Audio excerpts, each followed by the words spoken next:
Right, I wish you for your mobile aqua, but Kumasi online television. Sanso na over Zenith TV na Panda TV ewo UK.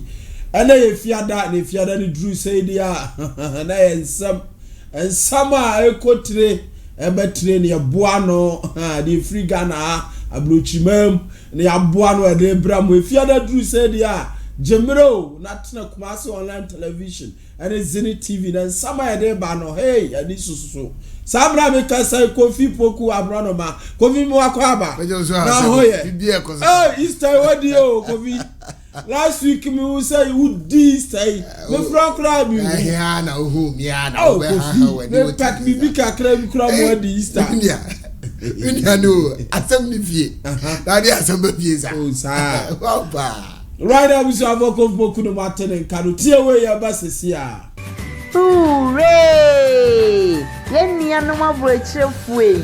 Enedie matsidenne. Me pa show. O abroche kro bia so. E wo wiase afana ba bia. Na wo hia Ghana niema. Papa bi ti say. Prekese enkuto adwene kobi alata samna. Ensisawa emekosam. Ensisawa sam. Monkosam. Ghana spices papa sobolo ahaban akranti ayaho kako dawa edua konkonte sam ebrosam bayire kente papa free Ghana eni bia keka ho dia mesro menhwe baabia eka edwaso hima ho freyen e wo 0594 050101 and answer betini so awosape me ene watwetwe nkomo me deliver the amount awa sumdue kwan so kra. Okay, ya mama kwaba samna me kasai abrano matnase Kofi mama kwaba bi Kofi na watwi mienu ni o last week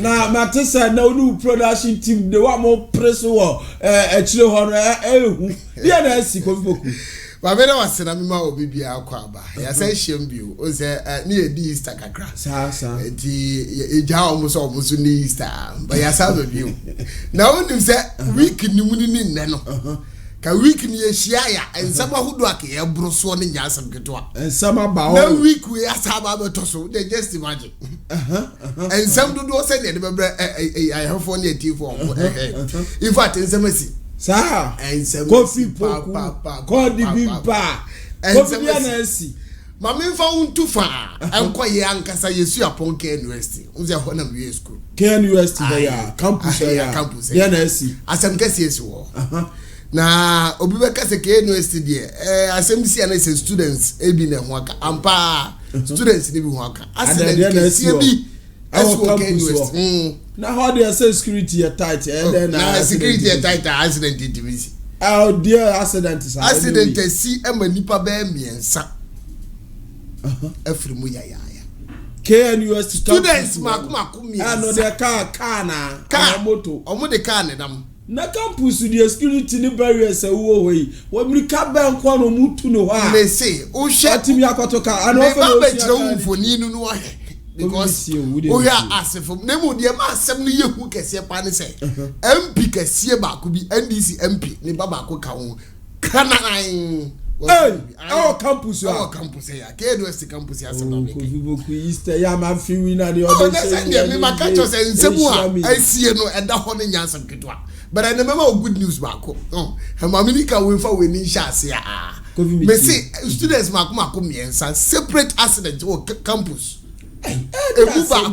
school campus one so can share through anya crowd road anya so wa fa to so mame fa ai CEO yanko head the picture na to so mame na he car no se ne car na si amoa ke do de Kofi Poku na de nkwanhia nko na car mi car no cross atete o de car na edi asem ni ewo ya nkasa Kumasi ya o University Kwame Nkrumah University of Science and Technology students now around 3 am ahomache ana nipa free mediawu we see nipa miensa separate accident to campus da ben esi ko last week yeah na dia kwanhia kwani 3 students omuko ebi a final year student omba be wie school krana nine wo free muko na de na meka no MP ba ko ye NDC MP owo na Larigu Gamba constituency ne ba na oka ho ene MP ni ni dam kotobo jabu ne ba na free o free mu ya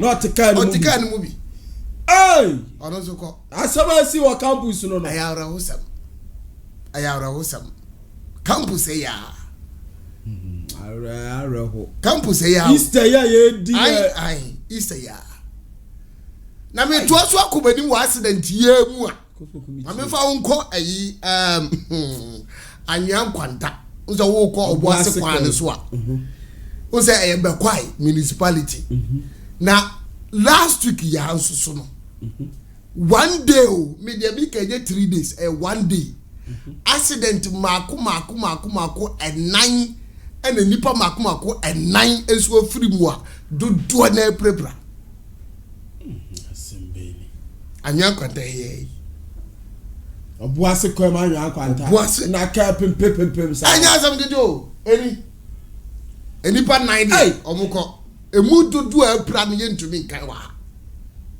last week ye Easter ina aya Yesu wu sole den na adani wuo na se maka cho se eni asase ni so si yankasa o na yantupunu nim se yantupunu nim Ghana bruni wa de esisi ne ehu o de aba kwakwa de abatuja se ya akwa brum pa ya fa ehu adi no se nsama koboku wa twa begu fie ano ya ro hosam anya kwantan so de eni na me Easter yi ma nipa 9 o ma frim adudu epra wo ayaresa bia de nyasem getwa ozegovi de esie no abotumpo kofi ya reho de esie no ya de reho de esie no nipa 9 ko crab omo ko afra sasa omo ntiase bio omo pra de ne 9 de ne nsa bia na kwa ba bi ni ho yenka kofi yetie o se kofi ma fa nko takurade send a takrade very good Easter ye mu abrantie bi say ono de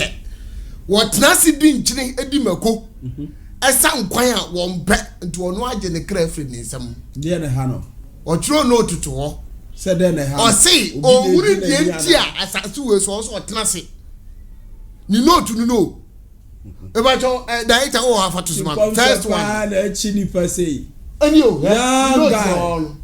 yanga osi wo nim de ntia oso otena asase so kradadan wo cry do e ogo na sa da no se de mpo onu apam no wo fra wonu ayi no omu si omu ko tu note no omu hwe se ne akwa na si atro SHS student o SHS student owi SHS student onye odi ahoma sen ne kon akuno na odi note na to se wo wuri de tia oso otena asase so edi nchiri di mako to onu age ne kref ne nsam as to whether say bibi na atu no de asie de wan hyeda nchoba o se wo de note na wo asamba kura ni onim de ntia o se asamba ni atiti ni sei ara ho onu access kura SHS onye nu ba bia onye mpo sa asase no so aforo not wa da bibia kan kone ko sho wa ko ko shi asamba ni baga na kone ko sho wa ko no ahye no wa ko foku no keke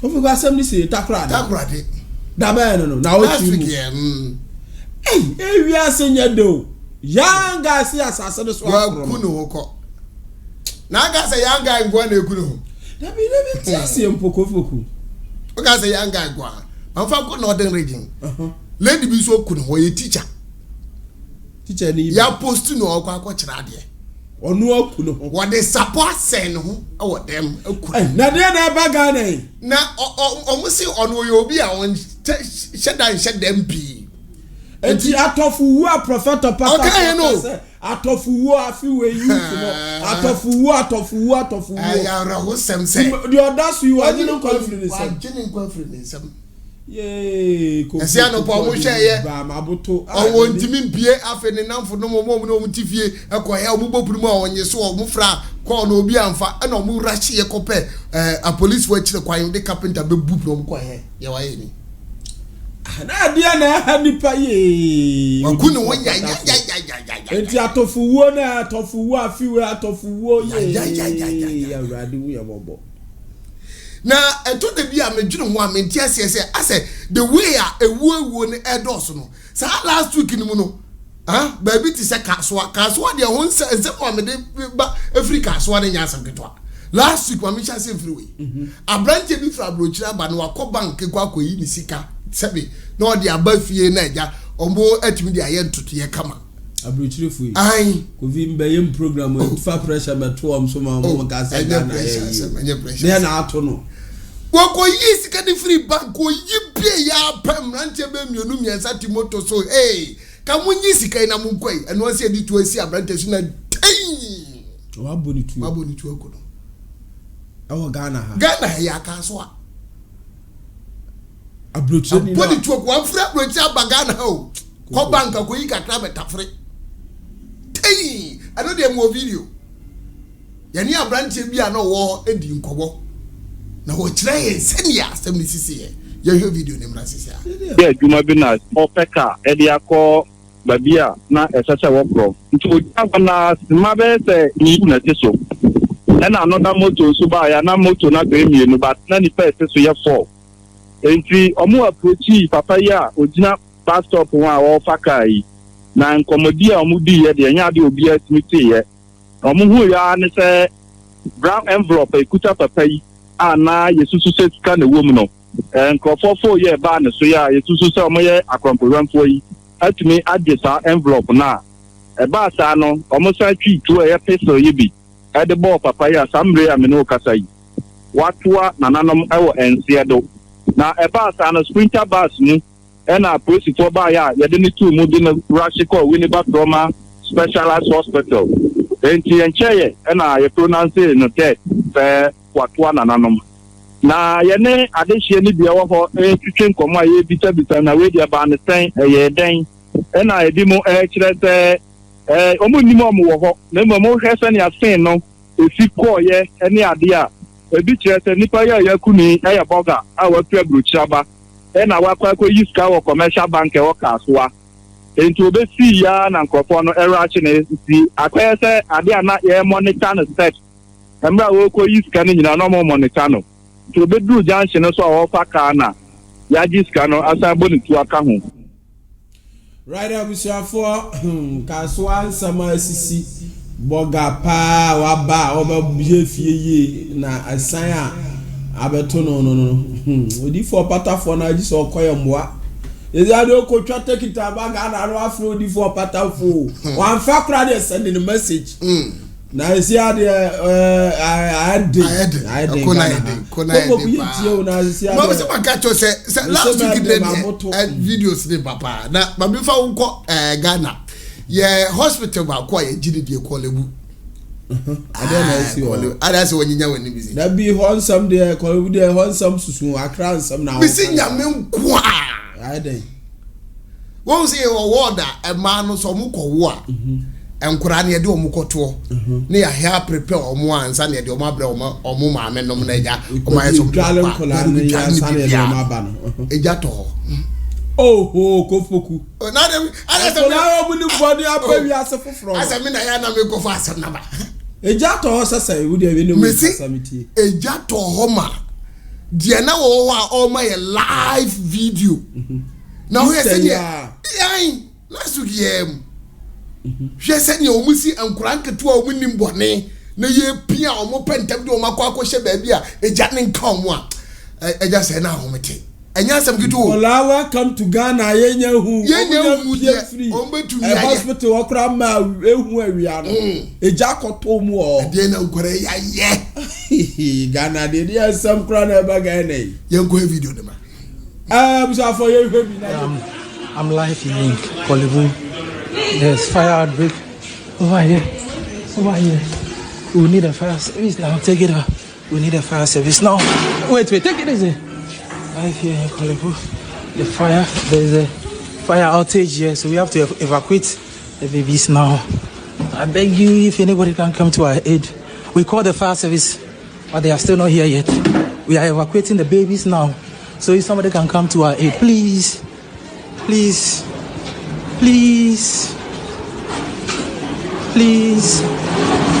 we are evacuating the babies now in Kolebu. blow.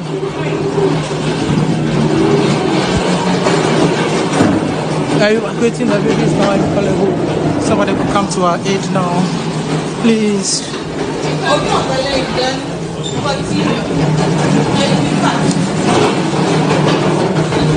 What control is this one? Hey, please, relax with my baby. Okay, abusafo araho sama siga no kofoku. Na de asi won kran no. Anya asem go. Akola de pie o mo sa trogu bi aya twigu ba bi. Se me kan na bi obi be ka sebeboa. Eni o. Se abranche na wo ye commentary no se na osi kan semu a. Umayemu o. Umayemu na nkura no o me gina hefa asem na wo kan no. Akola omu ni mu hwe jadam. Eni e pie akola asa ye pake yi bi. Anya asem kejo. O de ma ye mfiri wona me komanim. Gana ye mampani no hwan. Na nya ye na ado hwan bi. Nanado ye mampani. Kofoku de asem na aka no sa. Gana ye mampani ni nanado. Na hwan. Ene wuma bi so ompe nanado asem. Wuma be no no. Me na be kachiro. Ofie, ompe na asem sese. Ompe na asem. Ompe na nanado asem. Very good. Na da ompe na asem on trend be. Antika ni sa ade aka any problem. Ada why there. Our border nanado dua. Wa kobon president dua. Me se ko trade fie na boni dua kra kanya asem wa kwa asone yeso.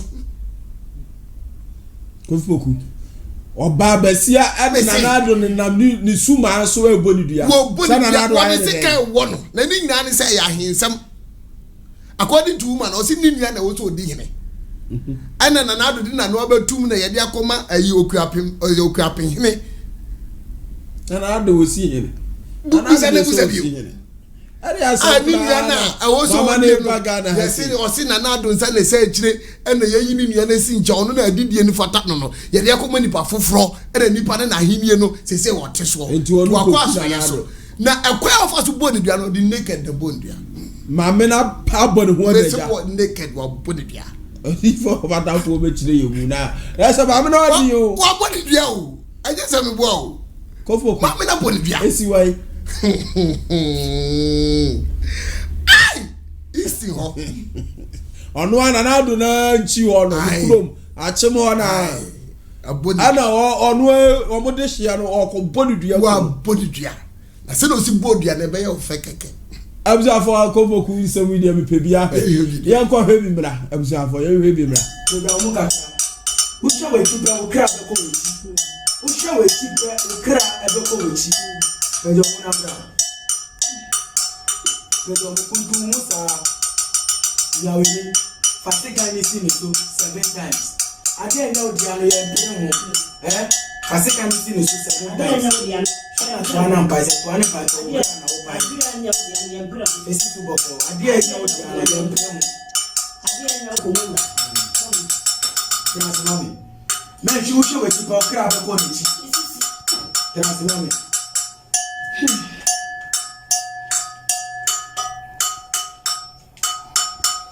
Wa she mu yi. Wọ́n wá ṣiṣẹ́ ní mu yi. Wọ́n wá ṣiṣẹ́ ní mu yi. We no person on dia. We no person on dia. We no person on dia. asani die no Enyama. mane nyama Kuro na sabi ku. fa we ni sabi ku mane nyama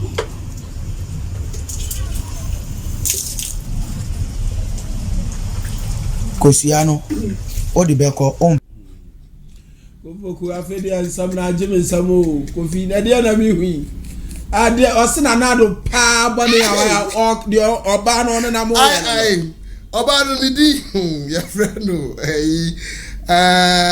ata magali na wa pa payini aya hu se ade pa ne susum ba na no na enti wa ba akufo adodua enye ono nko a ai ose ade ye kwasi akufo a otoso mienu ono so ode agina no cause ono na according to ono no na nado aje odi for pata for ba me bisa no sa we dey susum ade enti ebenya no na senya no prophet ba be bisa ebenya no na senya no video mi video project say ni ba bia okay ma me fa asem da ni twato na me fa kaso de ni mewie na me nko nso nko odi miti asem de twato no senya me adum se Ghana oni ma bo na friend dolphin ana ukwa abrochi o mutane nipa di agro kese pa no emi be 38 apie Ghana ewo yepo omo pie be dey ai oh na send ye wo ha na wu se dolphins no akese pie ewo pona no a ma be da ho kire se o Ghana se de nyame na ni wo ye so na nyame se no si doye na se me na me ka masi na dolphin e bi pie wa na bi pia de o bi pia wuni me de wa kira o ya asempa some de me ma James asempa because dolphins e opa ye ko video ne mrasi ya o de ma me hwe bi wie na bi aba o de o jeje o sa asempa o de akoko si o mi akọ dolphin e ko say asempa bia 2 not 3 all you can see here are dolphins at the river front. Because this is a good thing, it's a livelihood. They have to make money. So you can't say they should take it back. Dolphins all over. You can count about hundreds of them all over. So these young guys are here. At the other side, everybody is hunting for dolphin. Wow, nature is beautiful.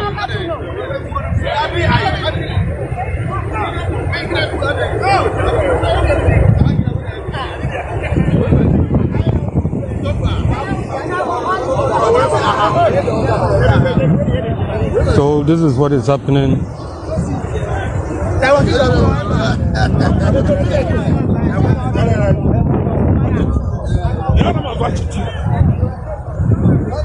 See you not three.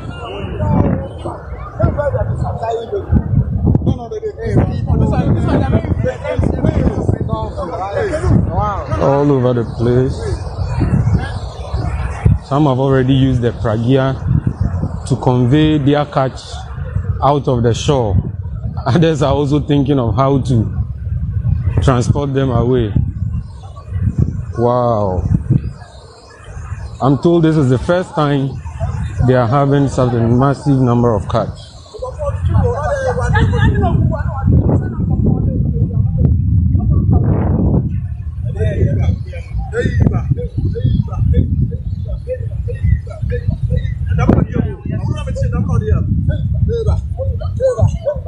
So this is what is currently happening. They are pulling the earth offshore.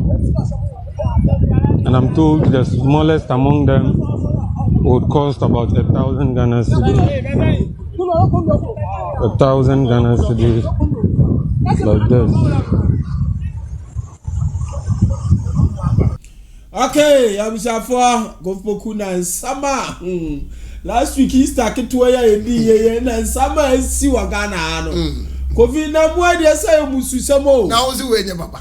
Wana ka do say papa. Amwa na bagugu ebi awu ebi da ho pere. O matamu kore. Na say Ghana de bi papa bi amasa. Na we ni papa no we. Enti nyame na aso o ma abrom say. Enti Ghana bi papa bi ama. Na we ni papa na uhu na we. Na mu dolphins Ghana mu dolphins. Na ye hu bia we ni papa mu no no. Ye be jama ayasase ni sisi ya. So ba na de on some cow. Ayasase kito. Ma me fa we nye taw. Ade abiem. E wo kasoa. Kasoa ho biem. Na asem we de beje wonsam. In fact, ye hunu nkrofo a omo wa akukudro ku nipa gisikadro. Ye hu mpanifo a omo ewa akukudro kum omo maame nom na omo sister nom ne omo adofo di ko gisikadro but kasoa de in fact me sia fem. Yeah, some na esigo. Me sia fem. Emrantie mienu. Mrantie. Yes, me ka se mrantie kwa. Enkwara mpo 19 and 17 year old. Say na omo susa, omo nyanya mrantie. Yes. I dey 19 and 17. I dey na akukudro. So omo hwe TV. Na malam bi wo ho. A o kan nsem se o ba metumi aboa na omo frɛ no. Omo frɛ malam bi a malam yi se oyo oba. Na asem ne se mu pede enkura ne se peska. No se mu peska dia. Meji mo 50,000. Na fei mo sa de enipa ho akwa bia eden aba. Na akwa na mepa akura keto akwa bia be free 10 years eba fom no. Munya mamia. Metumi amanya mo se tam. Enkura bienu. Muti asem we amomu pusa. Mu ho anyiri mo. Enkura yi ayire mo abo mu modin ma. Ah, ose Kofi. akura bi a wadi 10 years your friend Ishmael na baako ehia no kwam no si o umra mehwa ade wo dan we mu na baako na wo 90 years no wo inside afa ba na Ishmael no 10 years ni wura dem one ode abane de chin pou bakuno kuno no sa the blocks board so na akura 10 year old iwuye na ade aye nyambra sem kese pa ne se omututu pass ni wie na dan na omututu ho ade abofra ne share ho ana ja pa omakuma akola no omakuna sie no small boys mienu no na me be yi omu video na kira na wo be jiru kwara mienu a wo mu prepeska awo kaswa sesi ade aduru Ghana anya sanketwa Ghana ha na enu na omu ye boy na yie na wo hwe sumpa ensumu wo kaswa anotin yanko he video dem ra ya hwe bi na me kra de maboto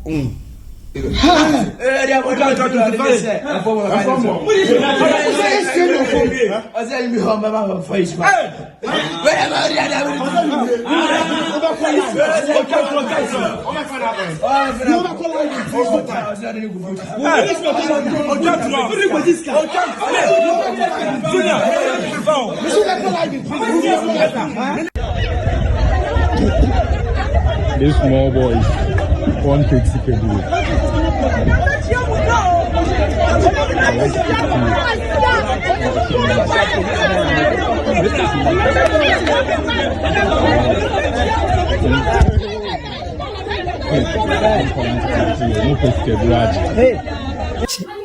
And no one de bia in the 1 week ni de bia na the phone na friend de did abe na obeba tini papa be do SCC ya to wadu ye na ye no ye 18 na nyina ye no mu ye ti ye no mu ye na me da form ho ne papa nso akodem no no nso akoyi ni laptop abesi ho oboni game nti mi ndanu mu anda di afami ti mi da wa na ma husa ni sister pani di mirkaba ma mi sin sorry akumi Ishmael mi sin Ishmael ben wo sin Ishmael ne mi si de bi so da ho no mu bo game o si de bi o ya kum no dem bi mu bra na mi bapuye ya me ko on sa so mo mpeni me ko on sa so mo mpeni ti area boys na di free police fo na aje di ne ko ya mi hu ya ti mi san mi nim ni asi mo se efie ni wan nti mi fie ni mu ha na de bi o mu di aguro o mu ti mi ba fie ampo na o mu di aguro nye se bi o mu nim no o mu nyina afisa o mu nyina batum area nti o mu ni de bia ni ya waye se adwuma yimpo odidi ofia mi ti aduane ana o mu di akọ na o mu akodi ana so o mbate na ha na o mu edidi ti mi nim ni aba ni ti nim ni aba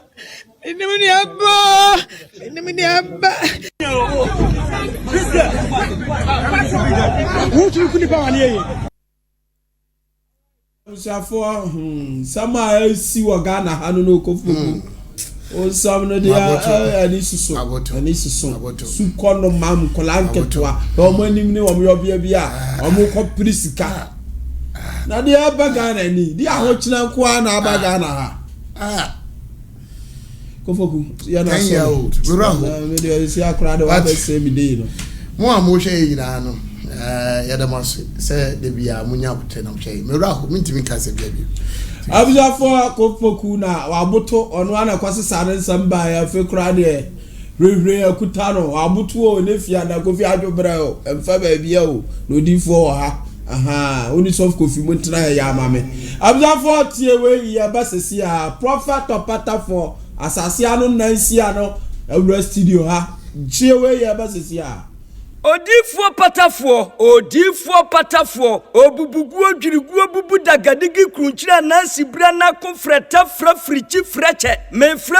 odifo patafo oda zenith of heavens ministries ano yeta frano the seer of the land asase no so seer otwireduam pan kroso kroni akwanyankrompon difo no kwafo no awurade ama no humutumi se onfan sei wobonsam nyumanti se wo mu ha obi te se sunsum mu awade huhum bi ne wo di asie da ye bone numi bi da wo so afei huhum haw bi ade a omuniguo pansam bonsam boafo difo patafo be muni ni nyina gu wo Yesu din mu sikasem nkoyie waware ya sei wo pa aware akwantuo ne nkratasem ana wo petumi bia ye otumfo nyankrompon adwuma de a na wie ye nyina ye odifo patafo hwehwe no Kumasi Bushen Station friend wo 0540 770896 and 0206 56 61 50. Odifo patafo asase no susia ojampo nsam sakabonsro fentem from papa chichi kruchire kusa pretete ku afarikaseku ohaw no so san kura no a na wiye ne wa. Okay, yamo bibi akwa ba odifo patafo asase anu nansia. Prophet patafo yamo akwa bo. Odifo na hoye.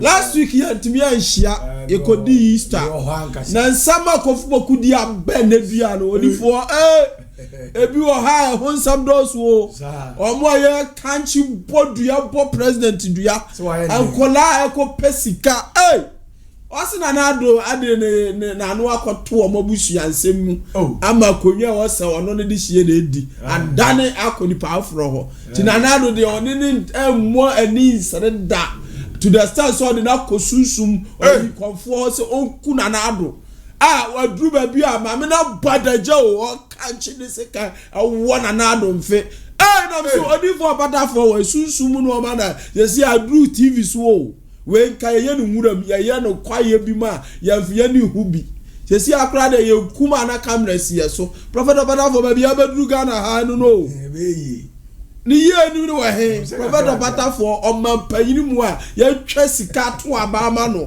oba besi abadaja so okuno amumu yesem se wuti bi ya se na wuti no yo me tio bibia nyami tio bibia last week and me am but I did a short video for you people. Nyami tio bibia mo na mama hinye ya kese na mari free to stage 6 service no stage 6 service stage 6 service okay still June na dano having no kiss the ends anti na kofoku dokwa mu sa enti obia for na ninchire all road leads to Zenith. That's Bushen Station. Live prophetic and deliverance service on the 6th of June. Yankopon dia shamin sa dia ABC na anointing. Ti bomodi na brevi. Let me show bibia. Okay. See never be saying I've already told you. So nipa bia utukwa na hunu anim say the besia. Ya ne mo hu bi. Why? Because we have seen say never. Definitely say if such things erupt in the system but the sia mame payini now na ye bibi kura na no ye ni ko aduro so di wura sunsun any patri mo ade o any die o si ni papa asafi asasi so aka ni papa boni ni and you obi oti asasi so o hwe ni papa no osere se na asasi a ye titu di obi anya papa bible na kan o si ni papa asafi asasi so nti so what asasi so na so hwe ni papa na sebe previous wa adwini mu omere eni ti no say nyame so mpa adwene eni nyansa wo enna mpanyin so say adwene nko eni nyansa nko okay obi wa adwene so ni mu nyansa adwene ni de yeti sa amene na de ni patiri mo bia obi okay but bebre etimi utilize o mo de eti obi ti Kristo mu sum nyame pa na adwene nya adwuma nto bebre eti wo kasi se maami adwene ne nye enye se maami na adwene nye de ha no so free se ba bi okwa obenya na so ndue no ene okọ e bia ni gidie wo no good obi sisi no woni so okọkọ to enye yie nebo wo tumi bi wo ha odwantoa na ene begina e ono tumi nkọ ntem asem ni nyame okay o se twase ni ye nyina pie watem wo ampa ni ye nyina so atase nebo de besa me man ni party ase ni se ma obi nwini se ni papa bi wasase we su biem na bible akadada Farasi fo mpayin fo ni ko Yesu Kristo so wura woni papa kire ye papa asi me catch no menya papa Yesu kura kan damo so onye papa do ye pepe a wodi mu safata ɛne ɔsoro agya nyankopɔn na de obewu ji wi ase nipa nkɔ nyina atam nkɔ nua de bɔ na kɔ so onye papa ɔbatafo na betumi ade nsasi so ɔyɛ enti nipa pa hɔn asan frasasi so sɛ de me tu mu for last week me say woni nipa bi asan asa wo mpuno wo yire wo bawo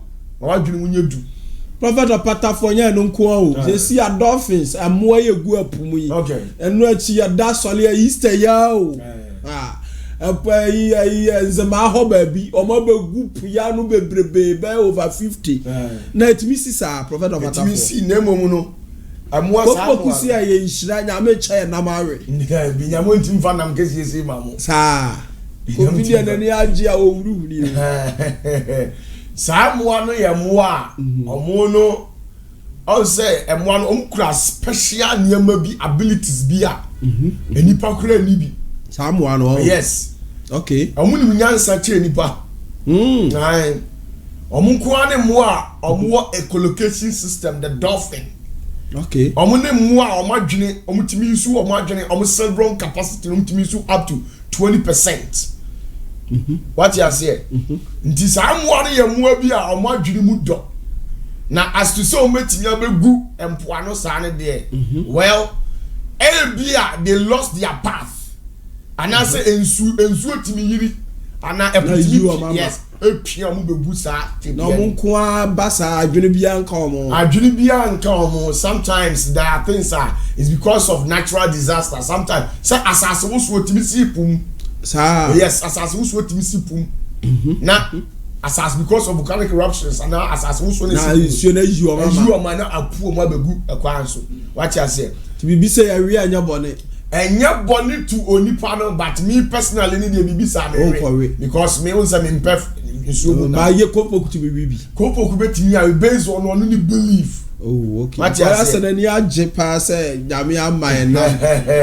Ohebra ebrena. Na say fish kura no. On say nsuo to a fish timi to free soro ebegu fom. Na wasese bi. On say fish bebra adwene o mo say fish no mo multiply on nsuo.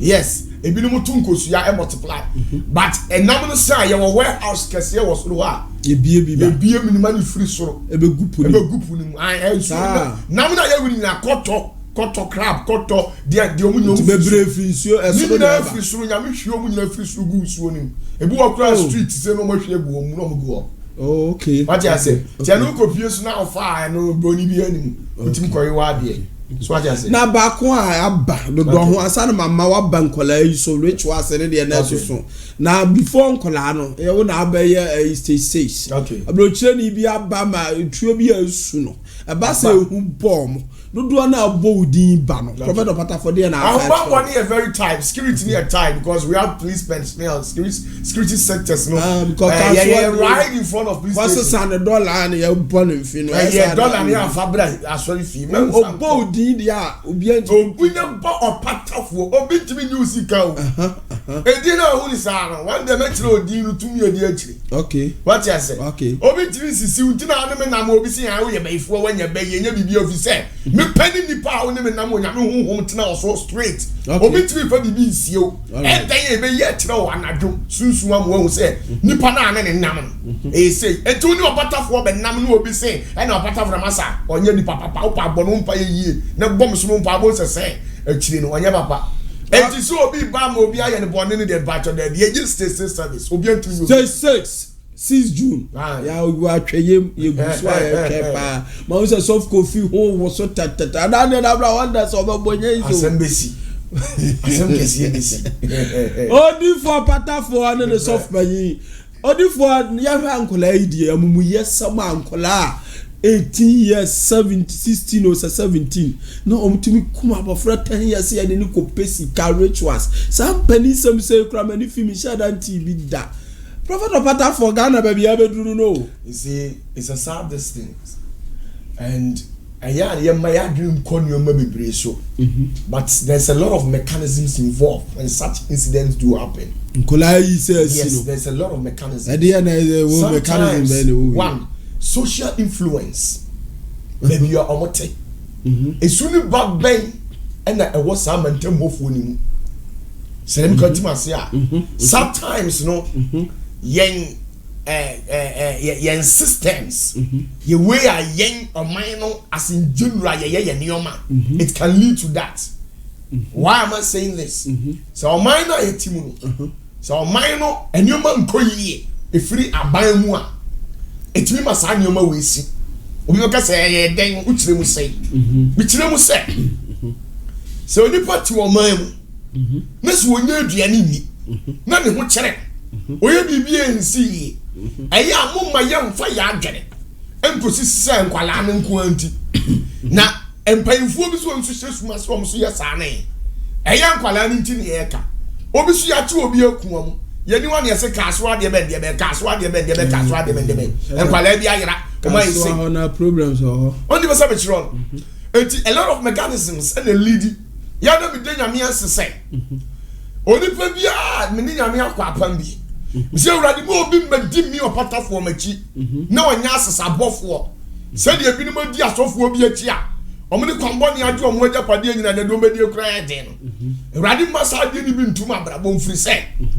san kwala ye aya omkum obi ne betimi aye oba ne beturu mre bi na bi a hunamu aye den agentimi nkomma enaso ntimi nkomma akwala no so sole a ekomo den osole a akwala bi akom de no na enna ani agya ntimi nhwani bia ka hunu se ontimi control no enti osole ode ne namfofo na ye den enam enti nsam a obete no uye den ya probability se emu 60% be ka akwala ne tiri mu no high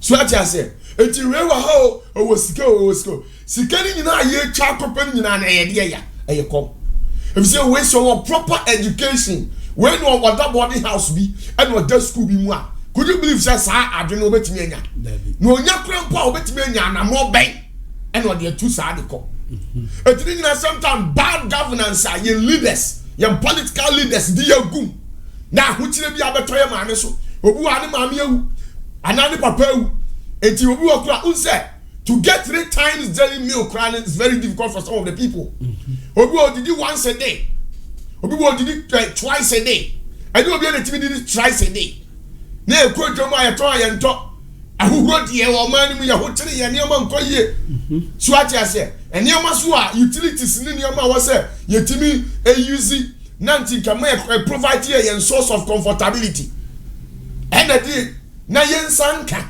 and na ko wie sa tibia no so ati ase ya say buroni ba bia agesa no. The government in their sectors are putting things in place. Okay. Eti amankwala no oye den kura na onya bibidi. Akwala bia so a onya diani die bia no siriye ba ni tiri.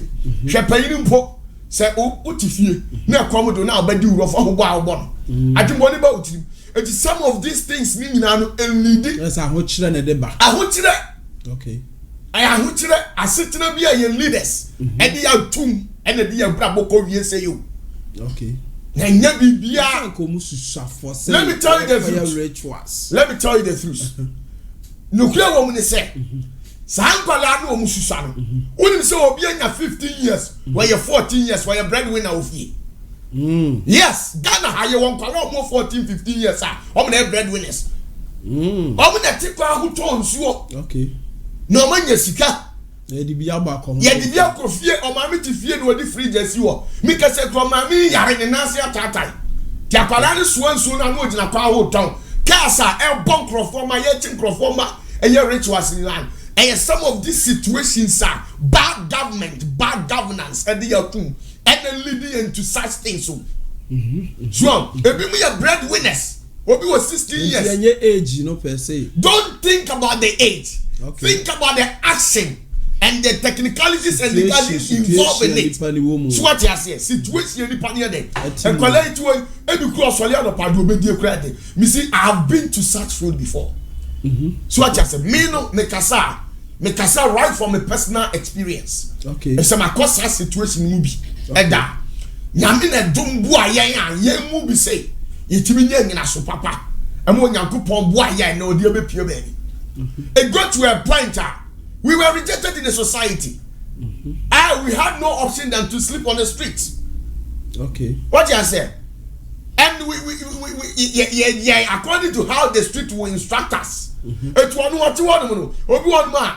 ontimi ni ne ho so enti dia o mind no ana situation no wo mu ne be hye no eno obeye ye ni nkwala be bi le ton pa no wo kwa a child who's supposed to be in school who be twa mu wo kwa no krapa no 5-6 adenja wan ton e kire onya bi nko school okay ebi muso ton no maboa no mo de asane ma me ba cho manya 20 wo se ne send bread ni wo send mobile mo na ma me na koyi eno ode nu anwa mo no atibia mani ni otoso mienu mi ense 9 enum okay so and some of these children they are breadwinners in their various families bibi say no bible mu na ya ebi asida prophet of Adafo ebi asi nkola su call no man ebi asida this is no news our bible Israel mam ekomsi na amamuo na no ohene ne te so no enya papa ti ekomsi ya no man tutu ne omayi ni oba ba ko frɛ ne yere na danfo oba na omo ya adwene sɛ wo mama mienu edi mama mienu no na ba ko ne ya adwene nkum ne baba ma se yekum mama di a ɛkyena ne yakum so di adi to omo kum kola na we ankola na we na omo ye mayifo ba na ka kyerɛ akum wa oba wa na ka kyerɛ de ya me kan ani po bebre nti ase this has nothing to do with spiritual things okay and your physical implementation and physical influence me sometimes bad social and crofwa ya ni wo motimantem and leading into such acts maame ni na danfo ni ti ase na oku ni dia na de light soup ene ade kire no so ba kunku ni ba no on the so one pini no di dwan e from here enduru Israel mam to the stand say emu bro eye dove omo toilet konko half ba ko na 50 Ghana o de ba na sika mu Israel mam what you say na so on painful na di o ma Israel so omo tutu ni o ma yie say the America for Israel for Germany, Italy, London. On what to two of you may London and Japan, na London. Dear the way US. US on to petrol. I don't know to be near petrol as store. So petrol was as issue now, so much money on petrol no more for up to 400 years. What happened? It's because of their leaders. Their leaders think about the country, they are utilizing their brains very well.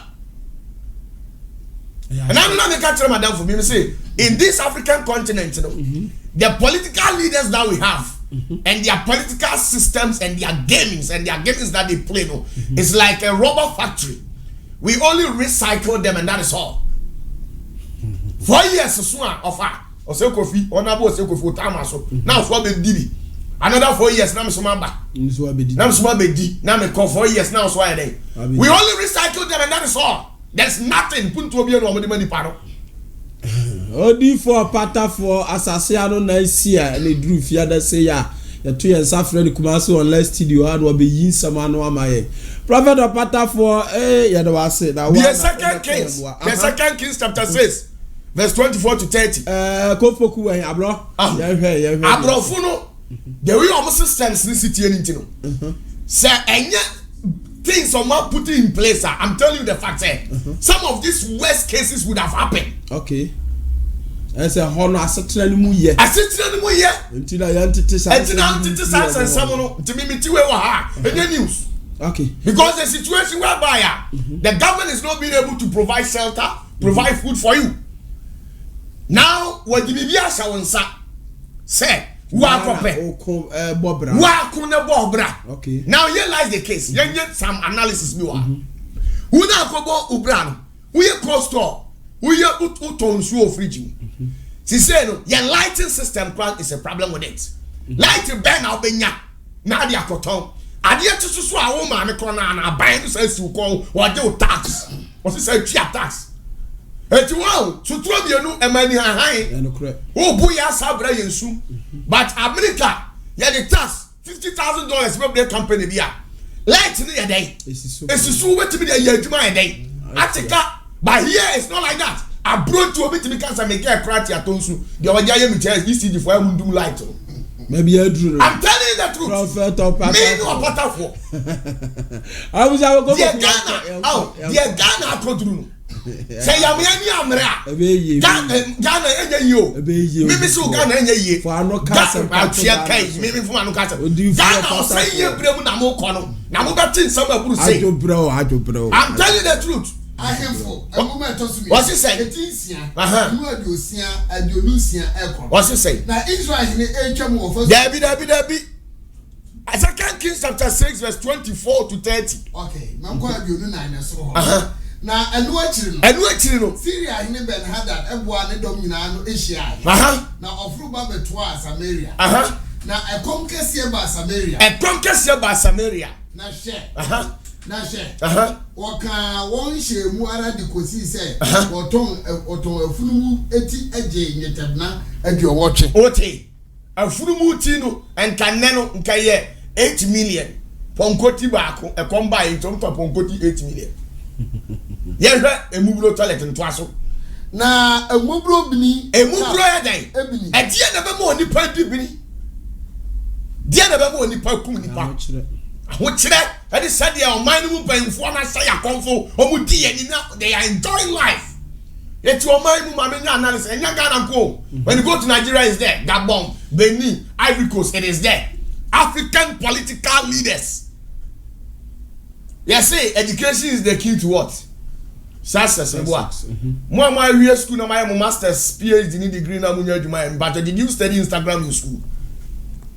Anya bibi na akosua. I ain't know you young show, yes, see, education is the key to success. Now, my learned colleagues out there, I'm asking them this question. Did they study Instagram in school? If you move here, the Bachelor of Arts, they were the of this, they were the of that, they were of this. After school, we school cramp on the Juma because there's no job for the country. Now, Obia school, I got radio. What's radio? When you're Juma, you know what's radio. 6 months will be to be tried 1 year. Now, buying Trianica.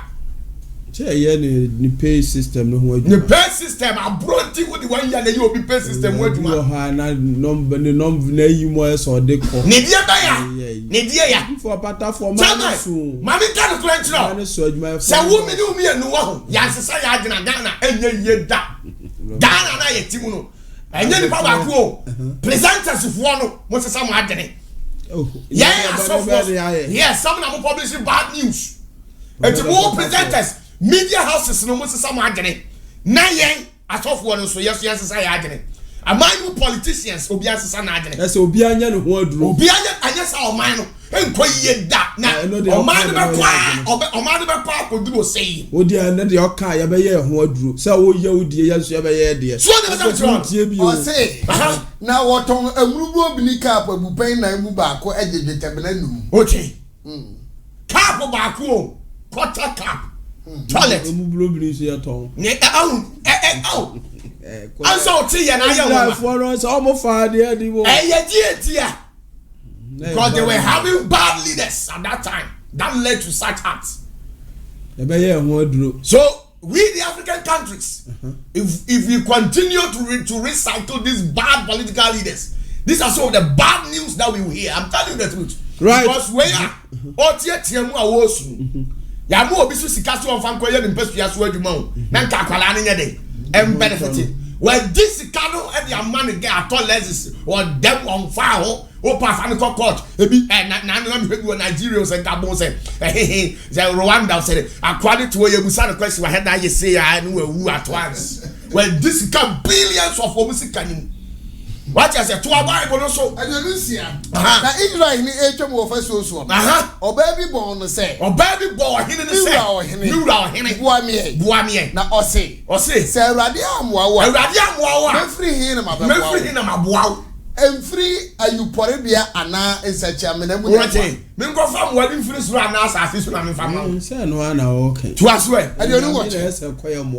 Hine ka kire ne say. O hine ka kire ne say. E dey na ye wo. E dey na sie ma me. Na oba no se say. Tie ni yo. Oba no se say.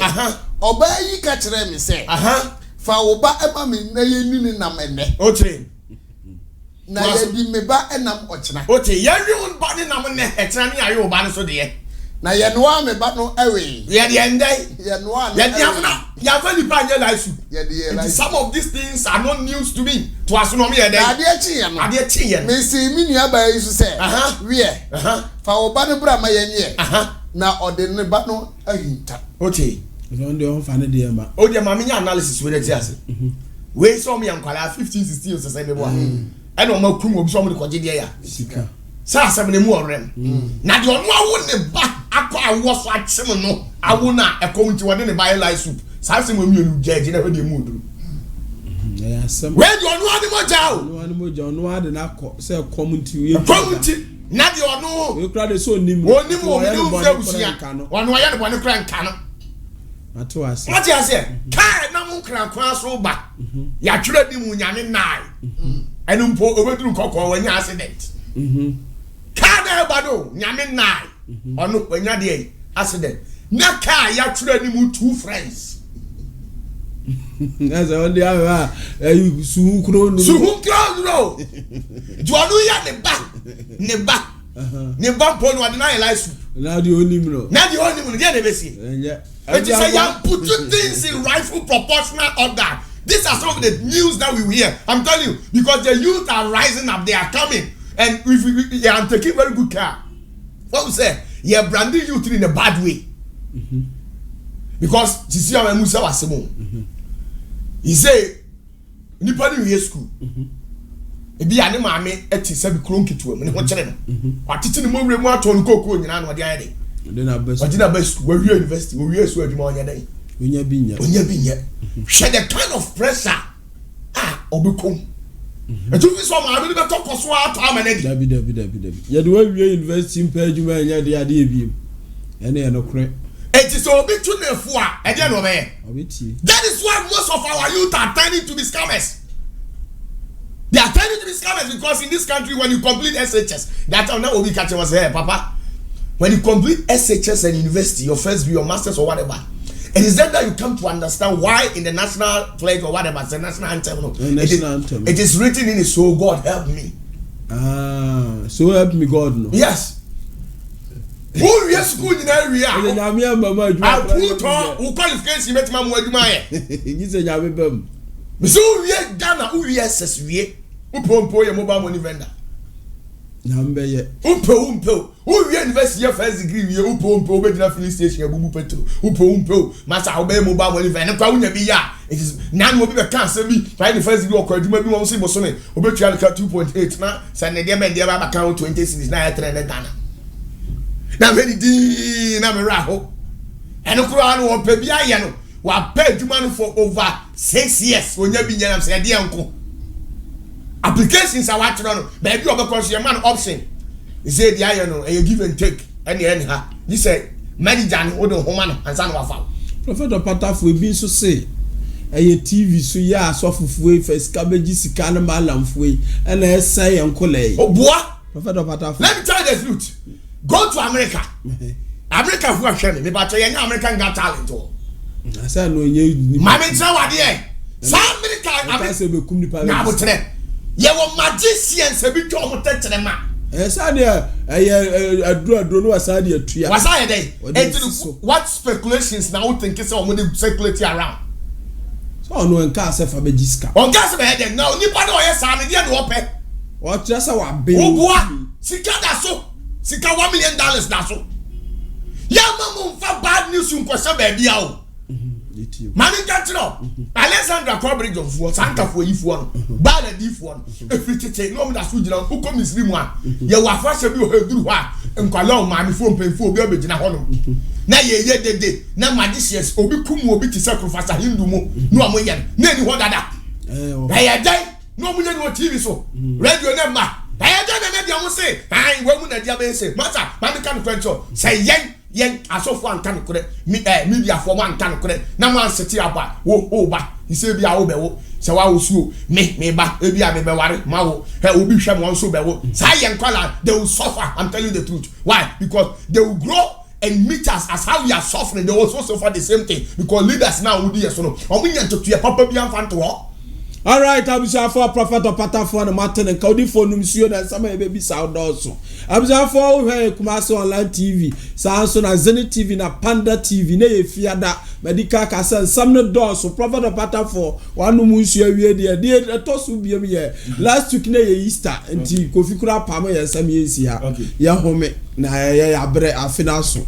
Na nsama omode breye pa no ya hwema na wana ababuaye ebi the videos anenu oma bebre say esi Easter Sunday no ekosi ne say eno say Thursday no mu ho esum be basa si so 3 days ama ho brabo me de edu ba bi kura na me phone me de a check soft coffee kura de o mobo bisa si amaye na msisi ade na se bi de ahokyera maya mo ma bisa si ayi de si an nsam edu ba bi ya hwaya anti Sunday kura de soft coffee mu de empire ko buru mu no se nsum no beba no na o su di hia prophet opatafo bibi se ya hwaya bibi amade na eba se ya wo ne bisa 3 days suma ebe koma ya mai bibi sa wo prophet opatafo yo that's it that thing is there it's 3 days yes, is no sa prophecy time and showing to omo hu ni ye omo hu say na enye fishi bia da hu e be happen ne o oh okay this will be our see and ho be catch na ma hu ha me say dey achiro okay sa come shen e dey but no kura enye 3 days ne besi and na nipa o di 3 days ne store so no your friend no Anna Maria na no you Roman Catholic ni mu ambetima ya research kakra no betimi aye e friend Anna Maria Peggy on the predict you say 3 days efum bi be dey efum ba mu obi apie na wo abepie no wo bofo be kunkum nipa bebrebe o me be bi o mo mpuma akro wo bofo ni be kun o it's a lot of things are okay but when comes so when you comes to D4 Amos e said to her sa bofo na oba be yes adwuma friend ready well but wonya ne tam kra nyanso if you say hani obeba ansa na ready well aba bofo na okura ebulumu safo na aka revelation e obofo hani ono okay onu be di kan ba ansa na bofo e friend ready well ono na ejina ho eye onyankopon pampi mi etimi bo abofo no sa ready well no ono kreti ni yonko angels eduma ho ye no ona bo abofo ni nipa da bi omo nipa de omo bofo bo nipa no ye friend pro no ono ni oye nipa no kreti nipa prophet opatafo o se afran say pro no na de oya abofo de say friend ready odi for opatafo omo adwuma no asase anu na nsie yes obi a woni nyuma the ready real nyuma na wo kan na Amos share on kom no won na dura an say bosome na e ho no awia no okay efi aba ho what you say na efi na aba ho ni ntino obeyi etise se omo matena kronketua mu okay an say kan ya share wo yusu a na efi aye dey abam no yi share na kwa dey akopipam eno na sa abofo ni beyi sa awia na firi ho okay sa oyi abakwa ti se de okọ clean mu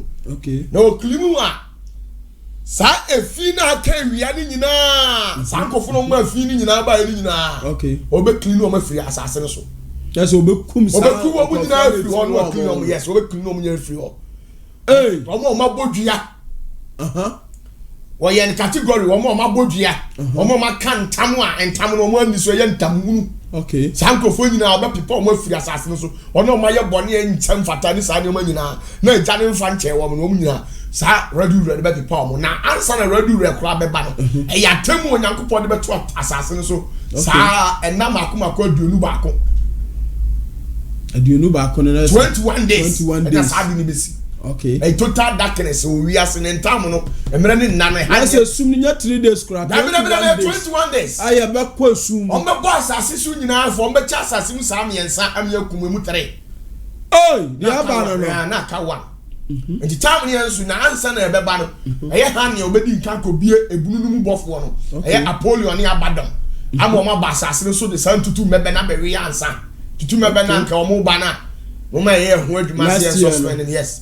Omo ba wi ni pa ansana sa asemu ya omo kana ye dey. Enti vision omo ante ase. Omo ante hu ni omo fi omo hu ye no kore. But anye sesie na. Bi time no kore nyanso. Enya ha na ye kwan na ye aso dem anka me ma omo data de ne besi. O de ye fa no konkon ho. Oh, abuja for na say ebu nsam no. Yes. Amos chapter 8 verse 9 to 14. Oboku ya hwe ho abakwasem no. Amos chapter 8 verse 9 to 14. Odifo Amos eti ewotwe ekosi duna. Na eda no Awurade Nyankopon asem ni. Nyame na kan yo na asem ni. Mema owia ato awiabre. Na mema sum aduru asase so awiakete se de omo kan awia nto na sum aduru. Na madane mo mapom ma. Ye be dane mo na pon na because you abubo. Right you say that point na ye dan na. Who say we Monday, who say Tuesday because esum no the only thing that can predict a time. Sa time no so ye be stop time e wo wiem enya adwuma. Oh, okay. That's a time you know be time nya adwuma phone nya adwuma bibia nya adwuma anything electronic will not function. Okay. To aso ene munyum nyina akwadwom na mama yituma akekere asere nyina yes na atipa aba atire nyina atipa nyina mikrofo bebre tiri ba woro no there no good because of incident ni be ka so tiri ba woro eno nkire se bia otu be fa na mom ye be ku nkrofo ye be twa muti okay to aso na mama no aye se obakro ho abobodie na wie ye aye da enwono Dubako, share, and never riba, and maybe bar, or I didn't go on some day, and Yamia Simni. Some member a comma bassas, or member come abassas, and yet the come, and yet the come as you come, and as you come, name a radia sem tea, and now, sir, and now name a year radian coupon as some tea, and a beba. Now, obetri every poano akopoano. You free poano akopoano. Now, I want to check every TV from a position. I want to check every TV from a copy of TV from. Say what you share radia Sadano. Sadano. You can have your go. Yes, you so my has you must. Name is Suma Bane Dewa. Neba light to be a plan of measure. You just a video that I see a baby. Namunya YouTube never shut it down. The baby has so that darkness, electricity never cut it off. The electricity is not there to power. Why is YouTube to function? I know correct. Uncle. Do me answer. Edano. Sukomunti. Maba wo fe. Maba wo fe pa that day. That day mom who fe pa we na come be WhatsApp waka say. And do you know that since morning I've not eaten? So what you say? Na so sada no WhatsApp enya adwuma. No phone. Unya no. Unya we yiro ba bia koda na hwa no aka. So back Kumasi on liar. That's a worker studio. 21 days. Yeah, some. To us. Do 9. 1 hour kika Samaria so de ntam. One more kika Samaria so de more bodua kantam hu. Yeah, mami ye. Wo ku akufo adui. Okay. Now say. Say wo dan. Wunya meti asi. Ene se be sheba ekwan ti asi. Eno won de obetoto na won sori bio. We ku omu nyina mo obia wa bodua da bia so oba na me sa no me ne free. Yes we be ku no. That day ni samre ni san so tango mo be ku omu. We ya be ba so fie mu ama e date no ya de aboa ye ho asi. Ayo. Ayo pa me de meti ama o date. Ade bia oba dum bia date wo mu bia mi. Prophet Opatafo. And mama me senior. Asasia no na sie. Senior. Hey, and some more. Entiano de ba. But emre ni nyandru, emre wo mpa. Okay. And Sunday. Ti anya me ya na epu ya na ma for the pressure. Emre me na ansame wo mu kura ansame pa metima we hu me na makra kire.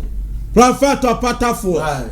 Me anu akwa mo eja ne ho na me ne eja ne bi nkomo te ye den. Di4 Opatafo. Yes. Eja no say anya body bia. Na Ghana nsama wa ka kire. Tobo de. Last weekend pa ko me ye na nsamba na. And some eja na ka kire me no. See I the body ben ya yo di. Ghana ade am aye na ehu. No hon say eja for better for me no nye nkomo. Ewrade pray me o se gade. Ade am hu na ehu. Ade. I asam kese Bagana ha. Dem kan besi ma abo. O de fato he. Wow. Say e hu ni de fato ho. Sankasio. Sa kwa kusere ne maye. O se ye de ehu kura soso. Gate mi ba o mo say we odifo ka che nse gate de yesere no ontum.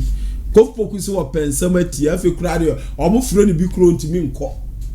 A ewu ka ko nsia kura de bon. Prophet Opatafo de e. Say nura na me ne Janet ho. Osobata Sinamaye. Adia me hu fa Ghana. Ajajai.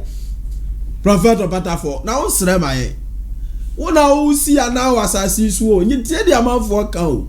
Wo ya asase ano na esi a. Ntie de dodo na eka. Wo de akomaye. Si asam ejana kan ehu. Sa.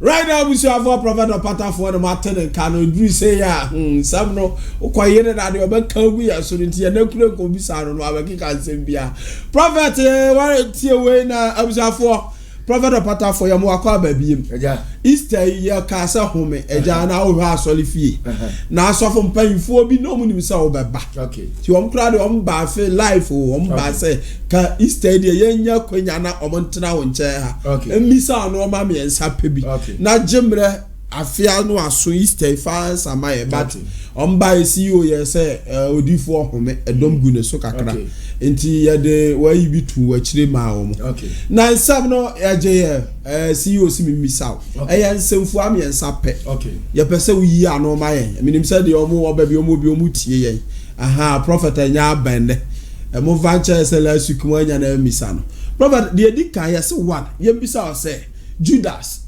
on yi Messiah na ma yen obenye ogie okay ana de to su mienu omo so a omo twa sika ma Judas eko yi Messiah na ma yen omo so obenye ogie okay sa asofo mpanyifo na eko ya ma Messiah na yeku no no omo benye ogie de to su biem ye nim se Peter o betray Messiah no okay edru ba bi onye ogie okay na adana Peter so Judas omo nsam ne tie ne yo also betray Messiah no okay na ono ze ya venture no because Peter de ya sram ya de che no I don't know do yi Messiah no my on de ya srama na enyeyi ensem fuam ya nsa we empayfo no bai cry ya say me de mam ya me kama ne yehu me de bi ka ho bo mo aye so mo ba betna ka konwa so no mo bisa mo ayi ano na na Easter no ma na gusu nti ya nya wo ha prophet opata for de empayfo ni bi di aba no say na wo ka fa ho you are so for empayfo me tiamo aso for de am po masem ya se jaba ku on bo abaso so okay ya se ya bo abaso ba na help me susu how ya se ya se me ma pressure dodo tina na me dey ato form am wa o ka wo sama e form boni oh prophet of that for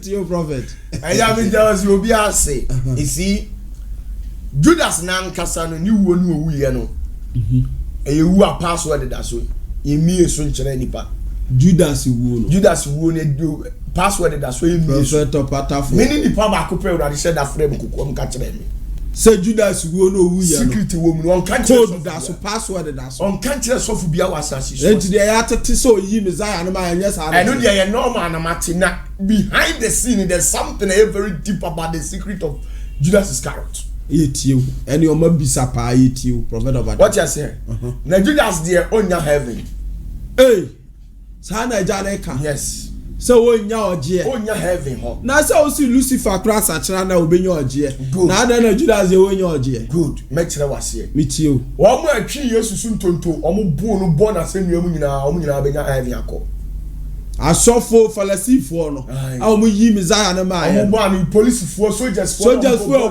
bu no ma mo jade da do mo bo le sa na anu ne gauge na o tintesu ogu no su na o nyina be ko heaven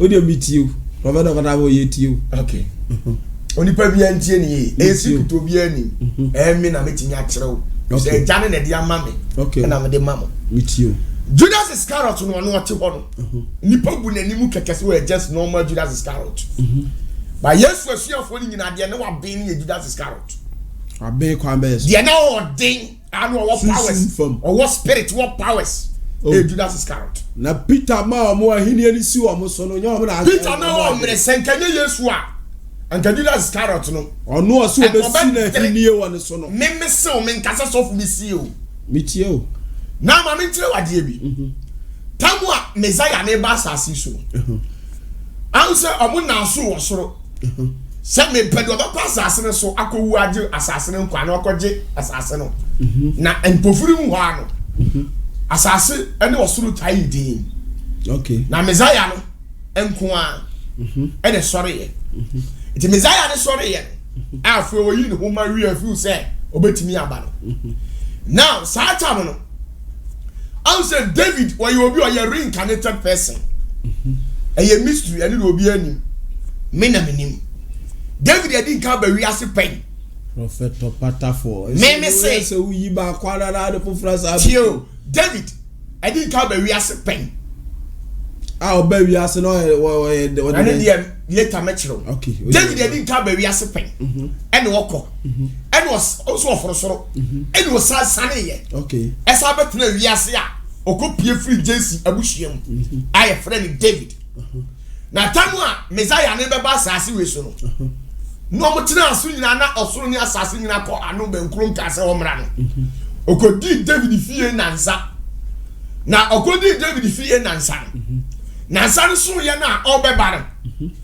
ana David kɔ agyanim ɛwɔ soro hɔ di David kɔ bɔ mpaeɛ na ɔyɛ so ɔbɔ mpaeɛ ama ɔba no ɛde ɔte yɛ na awurade bie n'ani no hu sɛ ɔba asase wɔ so no Lucifer bɛyɛ ne ho sɛ ɔhan bɔfoɔ aba betena ɛyɛ ɔno Messiah no na hiniam sɛdeɛ ɔno David ba wiase a ɛyɛ Lucifer daadaa no a ɔde firi asase no so yayaya no saa ɛna ɔhu yɛ eti ɛma David ɛde ne nsa gu Messiah no so ɛna ɔbɔ mpaeɛ maa no ɛna ɔbɔ mpaeɛ ɛdome nipa obeyi Yesu Kristo ama saa 192 times the see soro ho okay yes ansana Messiah ne beba sa ansana Messiah ne ba na saa mpaeɛ na David odifo patafo me say the see was soro ansana Messiah ne ɛwɔ Bible ni mo saa now you see sama ka dia saa wa sɛ ni ti no nyame se wɔn fa ma sɔfo bi a me pɛ no wɔ sɛ da frame the man sɔfo prophet patafo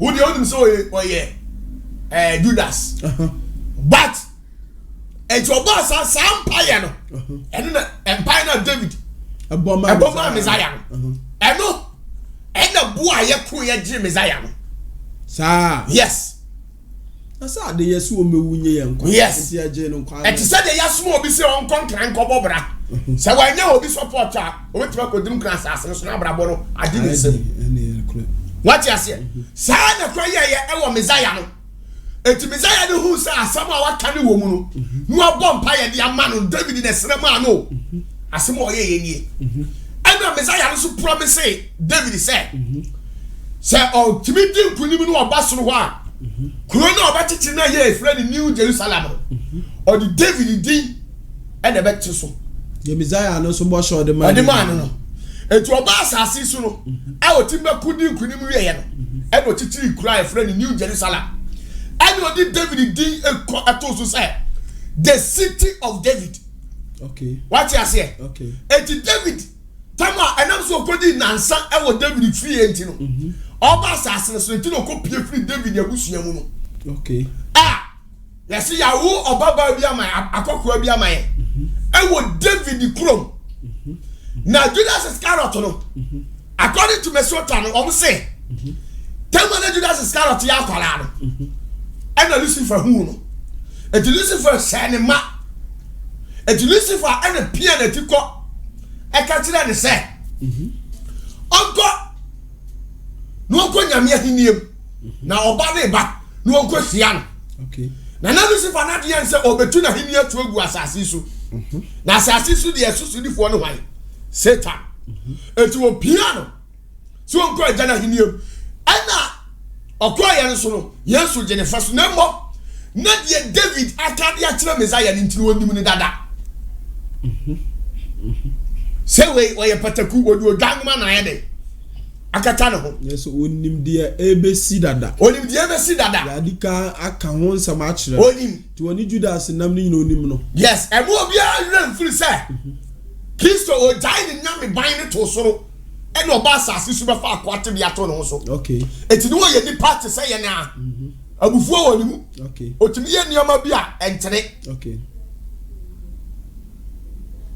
nipa te bia yɛ dɛn ɛwɔ ne ho nipa su wɔ ne mu okay what you say now realize the case eti Yesu su ba no onya strategy kwan ɔbɛfa so odi bɛyi Judas Iscariot afiri hɔ eti wo huni eti eduru mbere bi no na ɔhyɛ sɛ nka Judas Iscariot bɛsesa nanso nam sɛ Judas Iscariot ɔno Lucifer ahyɛ ne ma na ahyɛ ne din dada na wɔne Yesu nam na ɔwɔ tirimupo foforo nti no na ɔwɔ suban bebrebe one na Judas Iscariot yɛ obi ɔkeka nipa ho nsɛm sɛ Messiah di ne hɔ ano ɔkeka ne ho nsɛm ɛkwanbɔne so no ɔsɛe Messiah ɔsɛe ne din okay two na Judas Iscariot na ɔyɛ korɔmfoɔ nsa ha no owia deɛ deɛ tie nie why ɛna na yɛ Nyankopɔn finance minister Judas ɛyɛ Lucifer okay nyame de yɛ Lucifer ɛfiri sɛ wɔse wɔde akrate boɔ apɔpɔ bibire boɔ ɔna hwɛ ne nyinaa so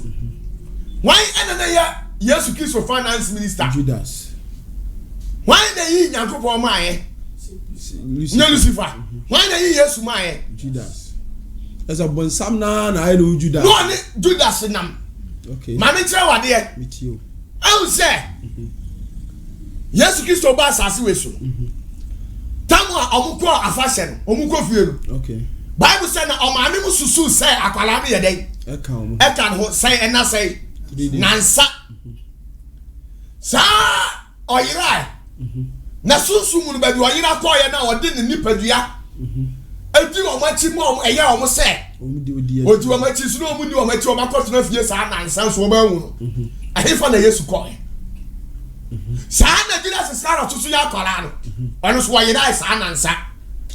Yes. Sana tie. Yes. Prophet Patafo. Lucifer ebe ni na Bible mo. Ye na dey all the same by you. Yes. Odi for Patafo. Judas so yira 3 days. Yes. Hate you. Also yira call 3 days. Okoya dai.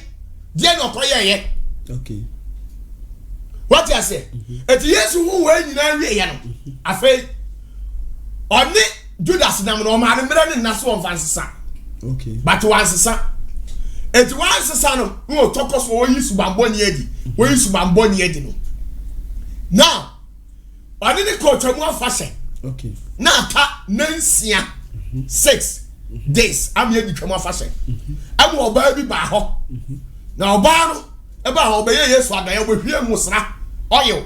Ne hwampa de gu Yesu na so. Okay. Am Judas Iscariot e kankama edidi Yesu atem ama Yesu bufu hono ana Yesu Kristo edi owu a eye nso anu a epam wodesani free na miahiniam ama onipa nyankwa edi koto no so ehomum eti o kase no yiri free na hiniam nyata mo yi ne ma ye ne anya hono o kase no sa o kase ne sa da no hono odi owu eye nso anu de tudu da so we onya chefa na ne kesa ni nyamu na David edi ka bompaye dada eda ho. Okay. I want ya do me Judas.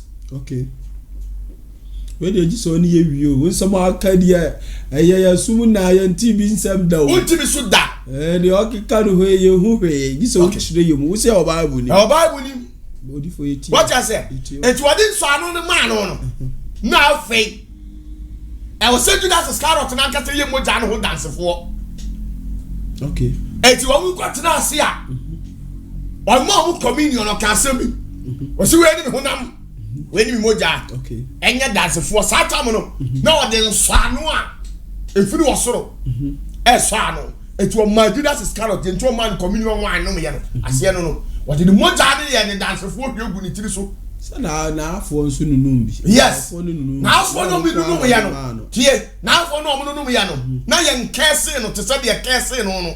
Okay. Aye di wo wuo ye nso anu ye den. Eto no so no. Okay. Eso timi kese obi sa man communion. Yes. Sa. Aye. O di ni moja no ye nso anu de to no so se we. Onyo oje. Etie de ofisi o e bi akobema no.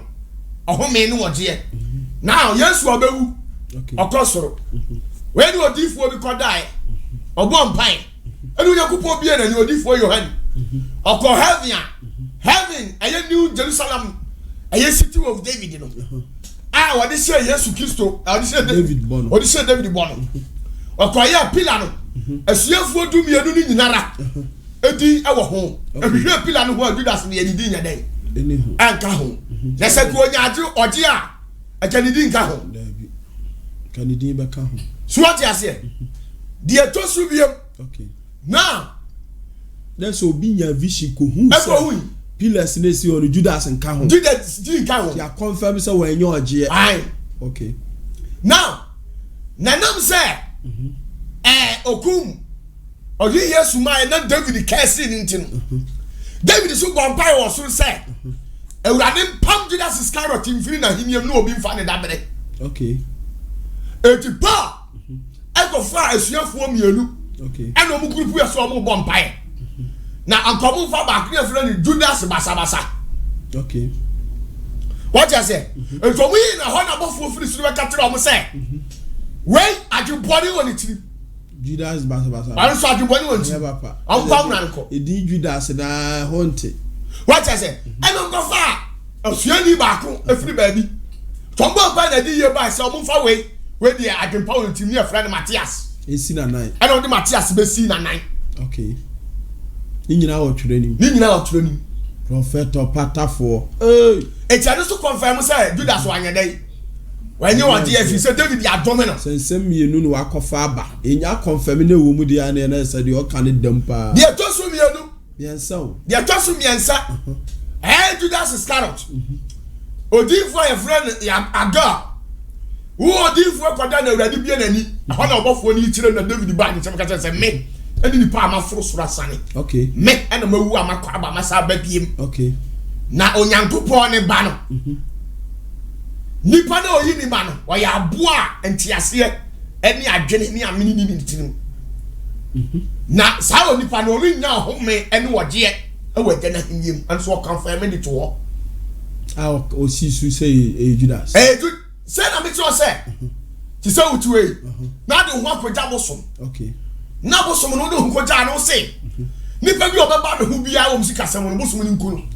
na ebia wo nua ba ho msikasem na bosom na ye den akunu so which means ade na akwaye no wanti na ye so ni ani nti good sa na kwaye oh okay so wo de ho akwaja ti de obeba ho bia no na mo bientia Peter oyi Yesu ma na so onya ankwanye so confess na mo Judas die Yesu ebukotoje waja nanim ene osrema so na on osrema na se boni a waye bia urade fancha no Isaiah ne srema ai sa o ko ene osrema na na osrema ni wasase wesu waja nanim na o fira adane obompa ye ma Elia ni Mose efiri suru de nso anu bre no no de so esuafo na no sa da osrema Peter se Peter de ore nya iraba de ntiro hwe atsa emprensa ese umiti wase a yansra ma wa wuntimi beda no wura jana hinim na wo tene ne bra na wo abotene ne bra na na so obetimi de tene ne bra wura jana hinim na mo kura mu nim kwaje de ne efre ne kwaje prophet opatafo de yewie we no what you say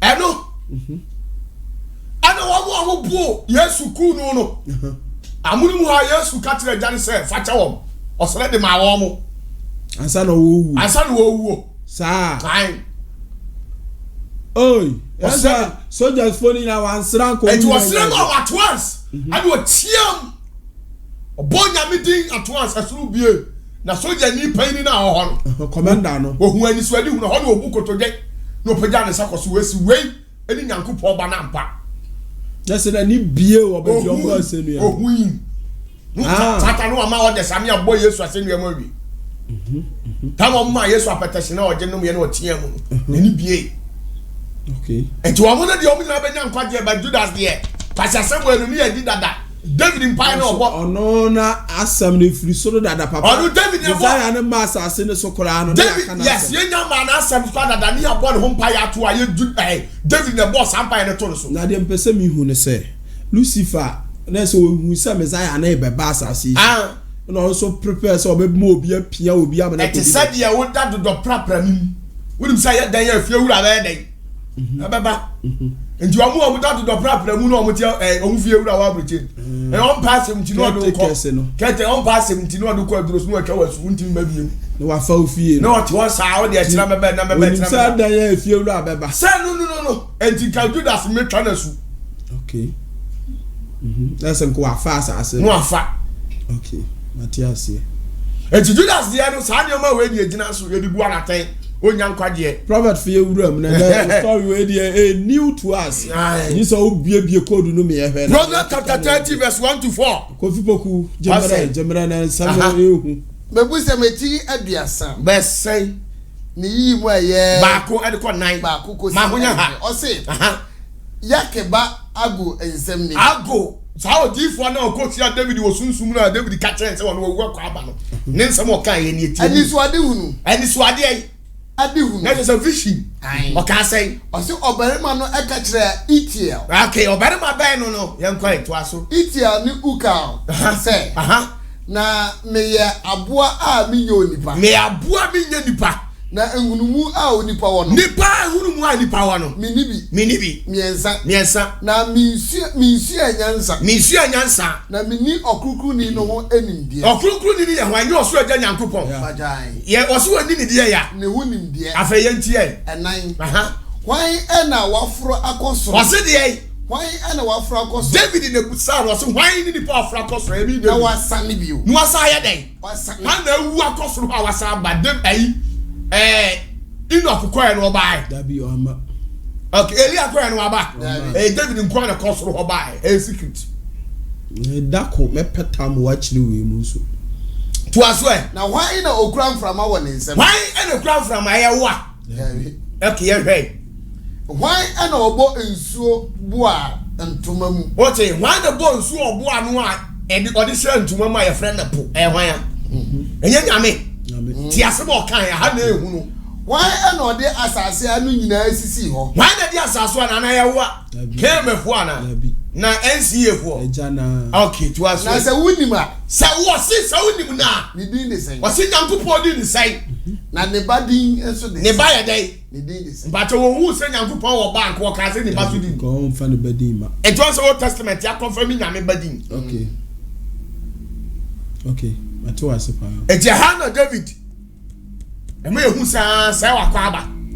Ejano wo ho. Ejano wo ho. Se ha David ya confirm say Yesu o mom say Yesu bia anya real oboa. Ha wa confirm wo say Ejano ye dai. E wo ho na ne ba no so wo ho. Ni din the saint David kwanu say nyame wo de ya. E ba. Wo ba wo mo wa dwem say David ni Messiah no mo boa. Munim. Because David na be kire. Wo say ne ba ni din the saint. Okay. Enti mo a munim say mo ya mo say David no an Messiah no mo boa munim dia mo kai. Just say Messiah no ko di 3 days wo David fie. Okay. Ya hwa de Yansha 2 Samuel chapter 5 verse 7. Mr. Monitor. Kofi yanhwe. 2 Samuel chapter 5 verse number 7. And so I say. Now so David for Zion aban no Eddie David kuro. Me ba Zion hwan kuro a. Enye kuro konkoro Zion. Yesu Kristo kuro. O fine e di enti ha no o ne bo ne na mpa ya David bo ma na ye be kompa ye ne so. Okay. To aso ha. And watch it. There be Luke 2 verse 11. Luke chapter 2 verse 11. David fa kuro no na kuro ye Yesu dia David betimi afa. Okay. Luke etimienu emuduba. O se sen. What o say? Se ena wa wo agenkwa oni Kristo. Wa wo agenkwa na oni Kristo e wa hen. Awurade no. Amanu wo David kuro. E wo David kuro me ho na ko firi baaye. If so ko di 3 days wo David fie. Okay. And you read what this creation by the city of David. Okay. And what the man, you heard Revelation chapter 3 verse 12, Revelation 21:2. Revelation chapter 3, verse number 12. 3 verse number 12. But you say, Revelation 3 verse 12, Revelation 21:2. So coffee momuano mame ne 3 verse number 12. But you say, the odin kunim no. Maye no fadum. Mi Nyankopon sori dan mu. Nyankopon sori dan. Na orin frɛ di bio. Na metre mi Nyankopon din ɛwɔ ne so. Na mi Nyankopon kuro a ye Jerusalem foforo. Okay. A efri soro ba fam efri mi Nyankopon nkyɛn no din. Ani mi din foforo no. Okay. Nti Yesu din foforo na ɔde asada kam no mu anu mi nkɔ na mi ni mu bi anim no. Ɛno. Revelation 3:12 also about New Jerusalem. But 21:2 what it tell? 21 verse 2. What say? But you say, na mi hunu kuro konkron. Oh kuro konkron. Jerusalem foforo. Say efri soro Nyankopon nkyɛn. Exactly. Okay. The same kuro when what say David boy na mo mpa ya David boy he. We because empire no he. Ya hwade e. Ya hwe ba bia e kire say David onya ogi Judas enya ogi. Yan kwai John chapter 12 verse 1 to 7. Kofi yanhwe. Yanhwe hono. John chapter 12 verse 1 to 7. What you say? I had or do me no do wo so anu to Judas so. To aso. Afei. Aka nansia. Aka say nansia. Na say nansia. Judas is carrot to kwara bre wo yale or yira how many days? 6. No 6 days. Okay. And Jesus Christ so yira how many days? 3 days. Okay, owu ya no okodi asam ado how many days? 3 days. But owu how many days? Owu ya no how many days? Asenu ya no so no every fiada copy me na gosi ada no. 3 days. 3 days. One am asua for do so ya na kan ho. 3. Okay, you better be wo ho. Na afei aka nansia na twam na. Aka nansia oni pa wu a ye bo amana san na ma no. 6 feet. Okay, to aso. Yesu ba Betania.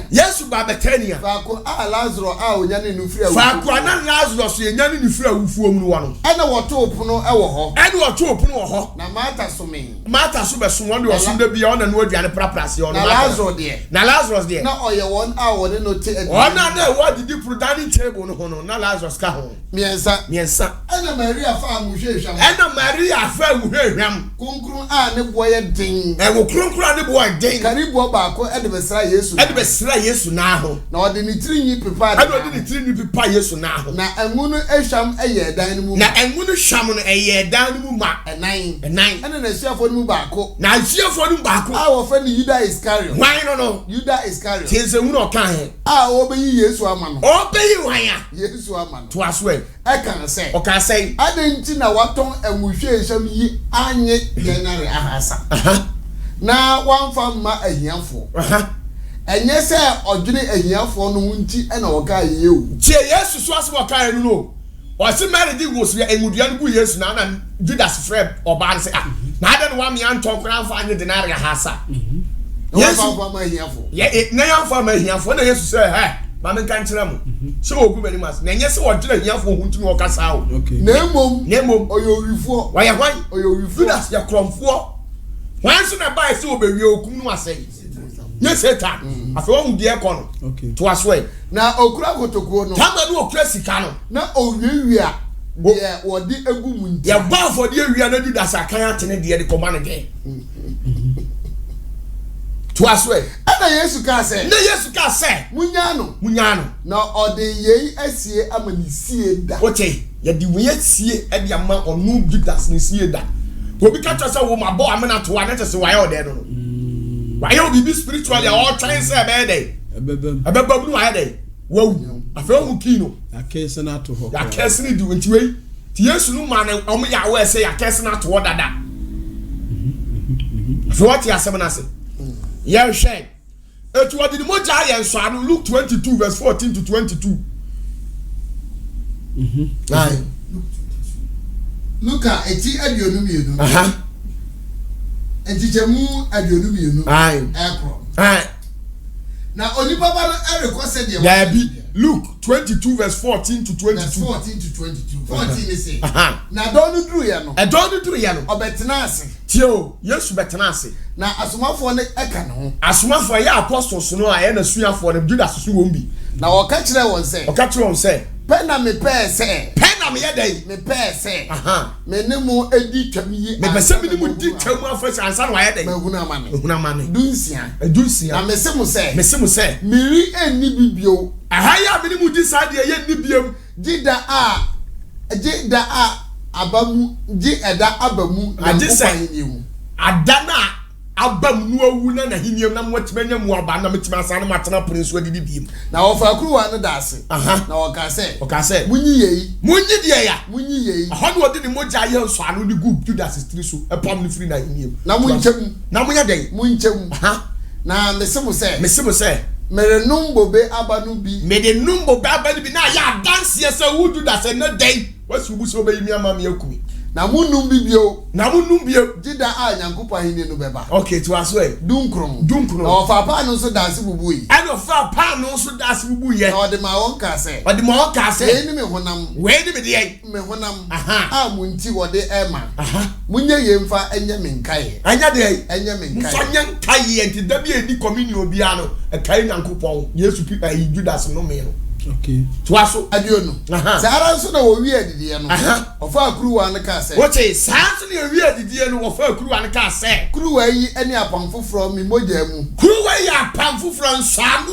e wo mi Yesu mi moja mu ano na munti wo hwiegu anu ti munti na ne ye hwie mi moja egu aduonu baako enso hwe die ori imi ama no wote no asase wo se hwe Jodi yimi Yesu amano onemete puno yedi onemete hedidi wasaka ne hamiem todi yenso ano de amanipa no beyi na amano okay aduonu mienu na onipa ba na ekose de wahye no de twaso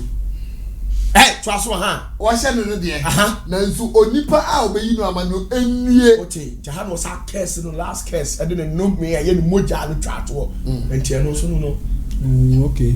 Ti we no ma oje pa de na say yes because ye ohun so ono an obe no osan ye ya ekese no man free yeah asemo enti say so Messiah no nim say Judas de end ya won timi sisa na say so yesi ya na obi na nim ni tiri mu po na say yesi ya because na Yesu yesi ya okay enti obi wa wonyo but ya head an ne sere say last minute ye be obi sheda no benam last minute onye ba last minute ye be kunu oh okay minim pa bi am head abon say wiem okay say we say minim de be si Prophet of Atafo. Me say we say minim de be si o de abeduru me so. Aja mo mi ahwa bibi o. Se sa na tie dia e de ye hwe. Afai Yohani ewu ye no onye Yesu suani. Okay. Ana no onye Yesu suani. No ye ni suani. Okọ heaven no okọ ye pillar no Judas din kan. Di din kan wo de na se so ama de ya. Wa ma heaven ye kwai. Revelation 21. Revelation 21. Kofi ya hwe ne yamle na ayome ye hwe ne ntam. Revelation 20. When you say tie aduonu baako. Yimu edumienu kodu 9. Dumienu kodu 9. O se But o se. Na ewo fasuo kese tentene. Wan ya New Jerusalem no de say David bone wo de ya. Ofasuo kese tentene. Ewa apon kese dumienu. Ewa apon kese dumienu no. Na abofo dumienu tete apon. Abofo dumienu tete apon na no. Apon no nso na wa tire din aye Israel ma busuako. Ehon ya tiro apon ni din ya tiro Israel busuako dumienu no. Edin. Apon miensa ewa apuye. Okay. Apon miensa wa TV. Okay. Ana apon miensa wa anafo. Sanso na apon miensa ewa atoye. Okay.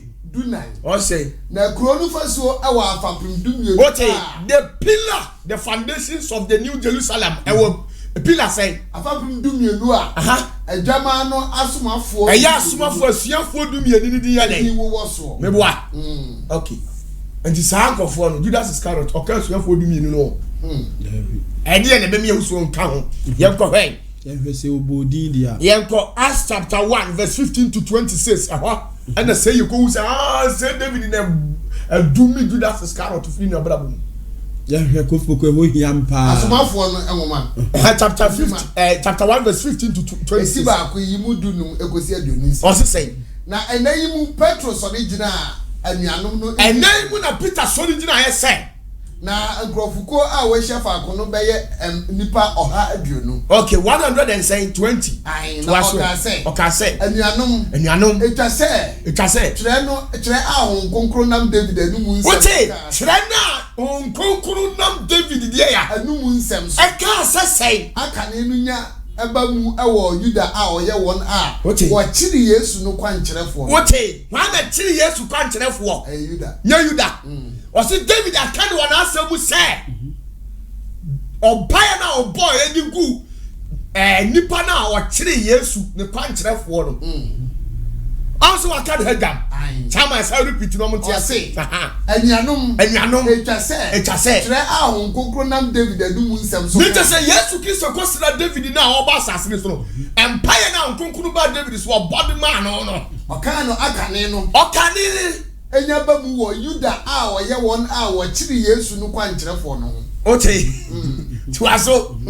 Dusum.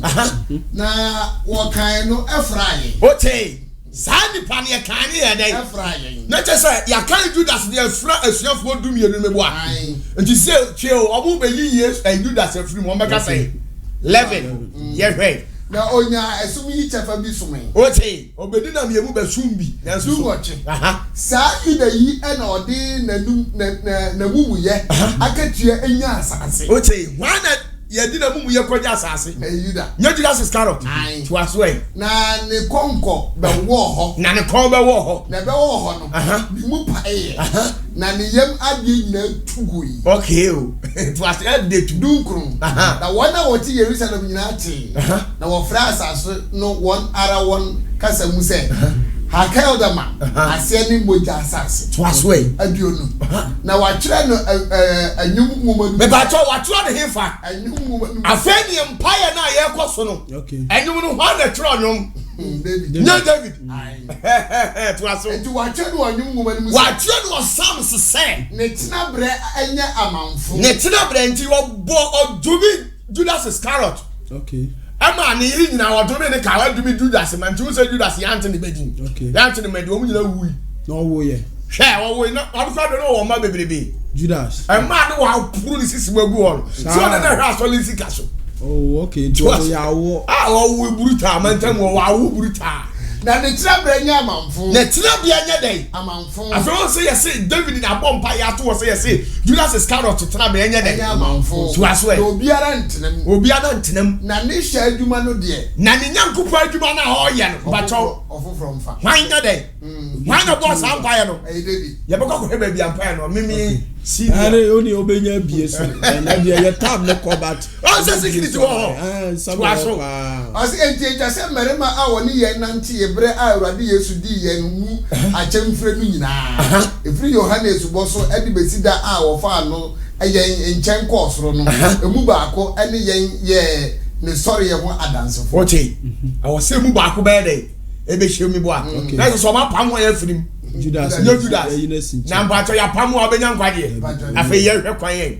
Ona Judas baako bi say no so sa cho. Na Peter Smasa, ukra Judas baako no koye nka na se mi ukra de nchen. Nchen. And also what he. Na what the banu begina ho. About your friends. Joseph. Our friend Basaba. Our two no used to know. That you side Bodini ye. Bodini. Now what the banu begina ho. Joseph our friend Basaba. Yes. And Kaya Judah no my Joseph. Okay. Twaso. Our friend Basaba. Our two no used to know. Any Matia. Sana Judah way so money won't. Okay. Twaso. Na obompa ese. Wo Awurade a wonim nipa nyina. Wo na wonim nipa nyina ko ye mistake ma Judas nsa me frɛ ye mu bie mo. Sere ba ni ba ko a wayi no. Hwɛ de nipa we mienu ye mu de hi na wayi no. Se onfa esum yi ani asofu dwuma. Se we omeka ye ho. Ah you the free mu. Atrɛ ho se orekɔ ono ara tena bra no chefa no ensom. Na wɔtwe wɔn su ntonto. Na ntonto no bɔ matia. Na wɔkan no ka asoma fodu ba. Afi hwa na be se Judas anan. Afi wo. Yanko hwe enyum mu mane. Okay. Say Psalm 109 empire na David boy no. Say na wo body ama Yesu. Okay. Yeah. Oh secret no. Psalm 109 verse 6 to 8. Enyum oha ene nkron yi wusia kosi motwe. O se say fa obonefo si ne so. Enti obonefo kosi hwan so. No Judas so. One techniques no. Okay. To aso. Na ma Satan nyina ni nifa. Na Satan no nyina hwan nifa so. Satan Judas nifa. To aso e. Enso. Wogu na ten a. We bu Judas aten e wo soro ho a. Mani nifo. Onifo e wo nyame. Won paye no. Empire be dangerous say. To aso e. Na ma ne empire na ne bone. Empire bia so Judas be bia na no abona asase ma Awurade ma ne ye ne bone. Okay. Anwoche. Mani na ensa. Also say twa ne nkwaso. Enti ofure suru be ye den. Ne ko be wo ho. Judas ne curse no man wu ye. David. Na ne hye adwuma no. Ne dia ya. Ne hye adwuma no. Obi mfa. I confirm you and I confirm you. Oh, okay. Now say the position ni na so was how can ni na. Say David Bompire domain. Me there some ye senior. Prophet or pata for senior Juma. Oh, and I dey be a code. Oh, ye senior ampa, or be a code. Oh, di for pata for. So this all by me. We me dey jare to one was mama I mean country obi am me yesu nchebo. Ti say David na ye Judas ho adwuma to. Na ye no adwuma spiritual club na yesu ma asase so. Ana beza na so sha no bo say adwuma wa ye. Why ye itie? E bamu on the new Jerusalem that man and your friend the city of David. According to mu prophet or pata for. We bomb sababa. And then for odi for pata for we dey oduma wuram. We am paying for their deep. Mo. Ma so for paying for no ah. Can on be so pa. Eti Luke chapter 23 verse 34. Kofi ya na yamra na. Omo anu mu ye ni nyina mu bu ni nyina benya ode. Yeah, soldiers for that. It is a muno abanyo. Psalm 9. Now we should be Mark 15:37 to 39. Okay, we first one Luke 23:34 now. I say. Na Yesu ka say. Na brand mu Yesu ka say. Eja. Fache wo. Also was them on. Urade wo ma bu mi nyina fache wo. Na wonim de wo. Omunim de omo ye. Ana ma omo oje no. Yes, so wasena mo. Enti asasi su de say Messiah na nsra ma wunye oje. Ko have me why? Say to David catch up say one afra sane. Me na mawu asa kwa ba woni me. Okay. Okay. Mo ha ba ko na ka ho no ya so so. But you mo yes. Aduasan sonko aduasan kono. Aduasan sonko aduasan kono. Na Yesu de ne kese achi emu no. Owi. Na ntoma atwa so dan mu no ati mienu efiri so besifa no. Na asrafo ohaso pani a ogina nanim tentenso no. Ehunu se otie mu saa na owi ye no. Oka se ampara onipa yi eyenyankopon. What you say? The soldier commander na omi boy Yesu also of wadi Yesu jitum.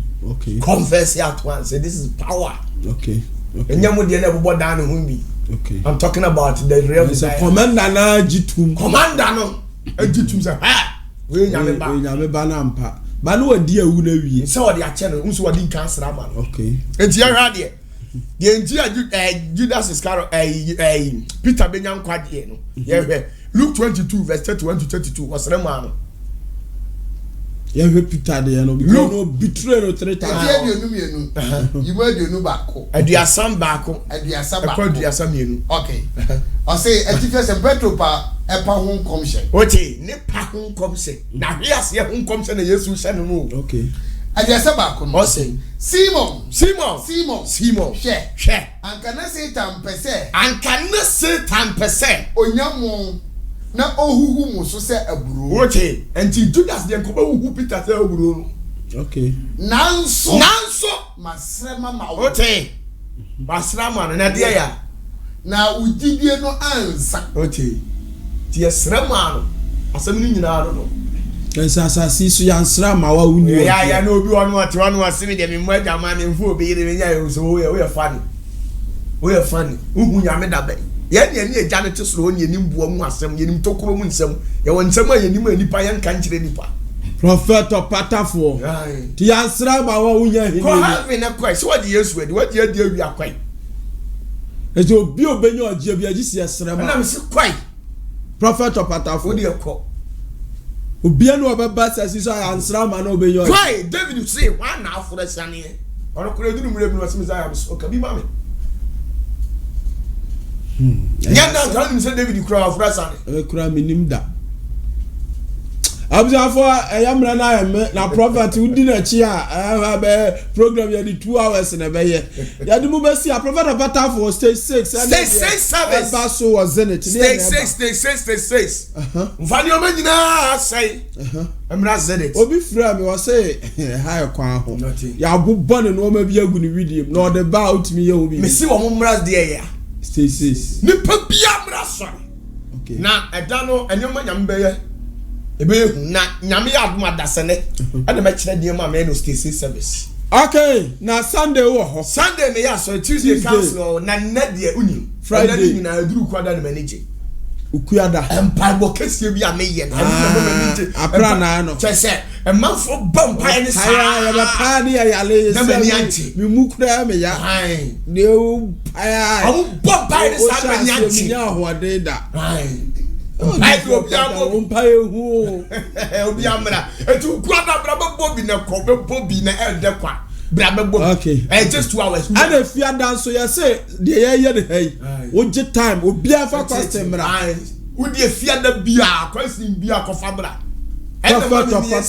obi adi sofu na me ezi asofofo no you say the ebe kam bia mo mu hia ofia da e wa sori fie bia mra a teaching section brebi ni nyambejo Yami shira bacho offering na say we ja offering Yami shira right now we see for body for pata for asase anu na sia ene dru fiada me hetre je che ne be she ha amuboko di na bia ne sa ma ye no sembebre na otu se ne ye shamo bo se ye be sa de na ba oti kofi poku abro no ma sofu kofi sofmanyo wazenit ono so bebo adwumadie no eba sedi ana CEO ne afiadro ane no kaso mu ne eja akire de mo mo midin de o se kofi na wo tu se na mbati yanka bi bye bye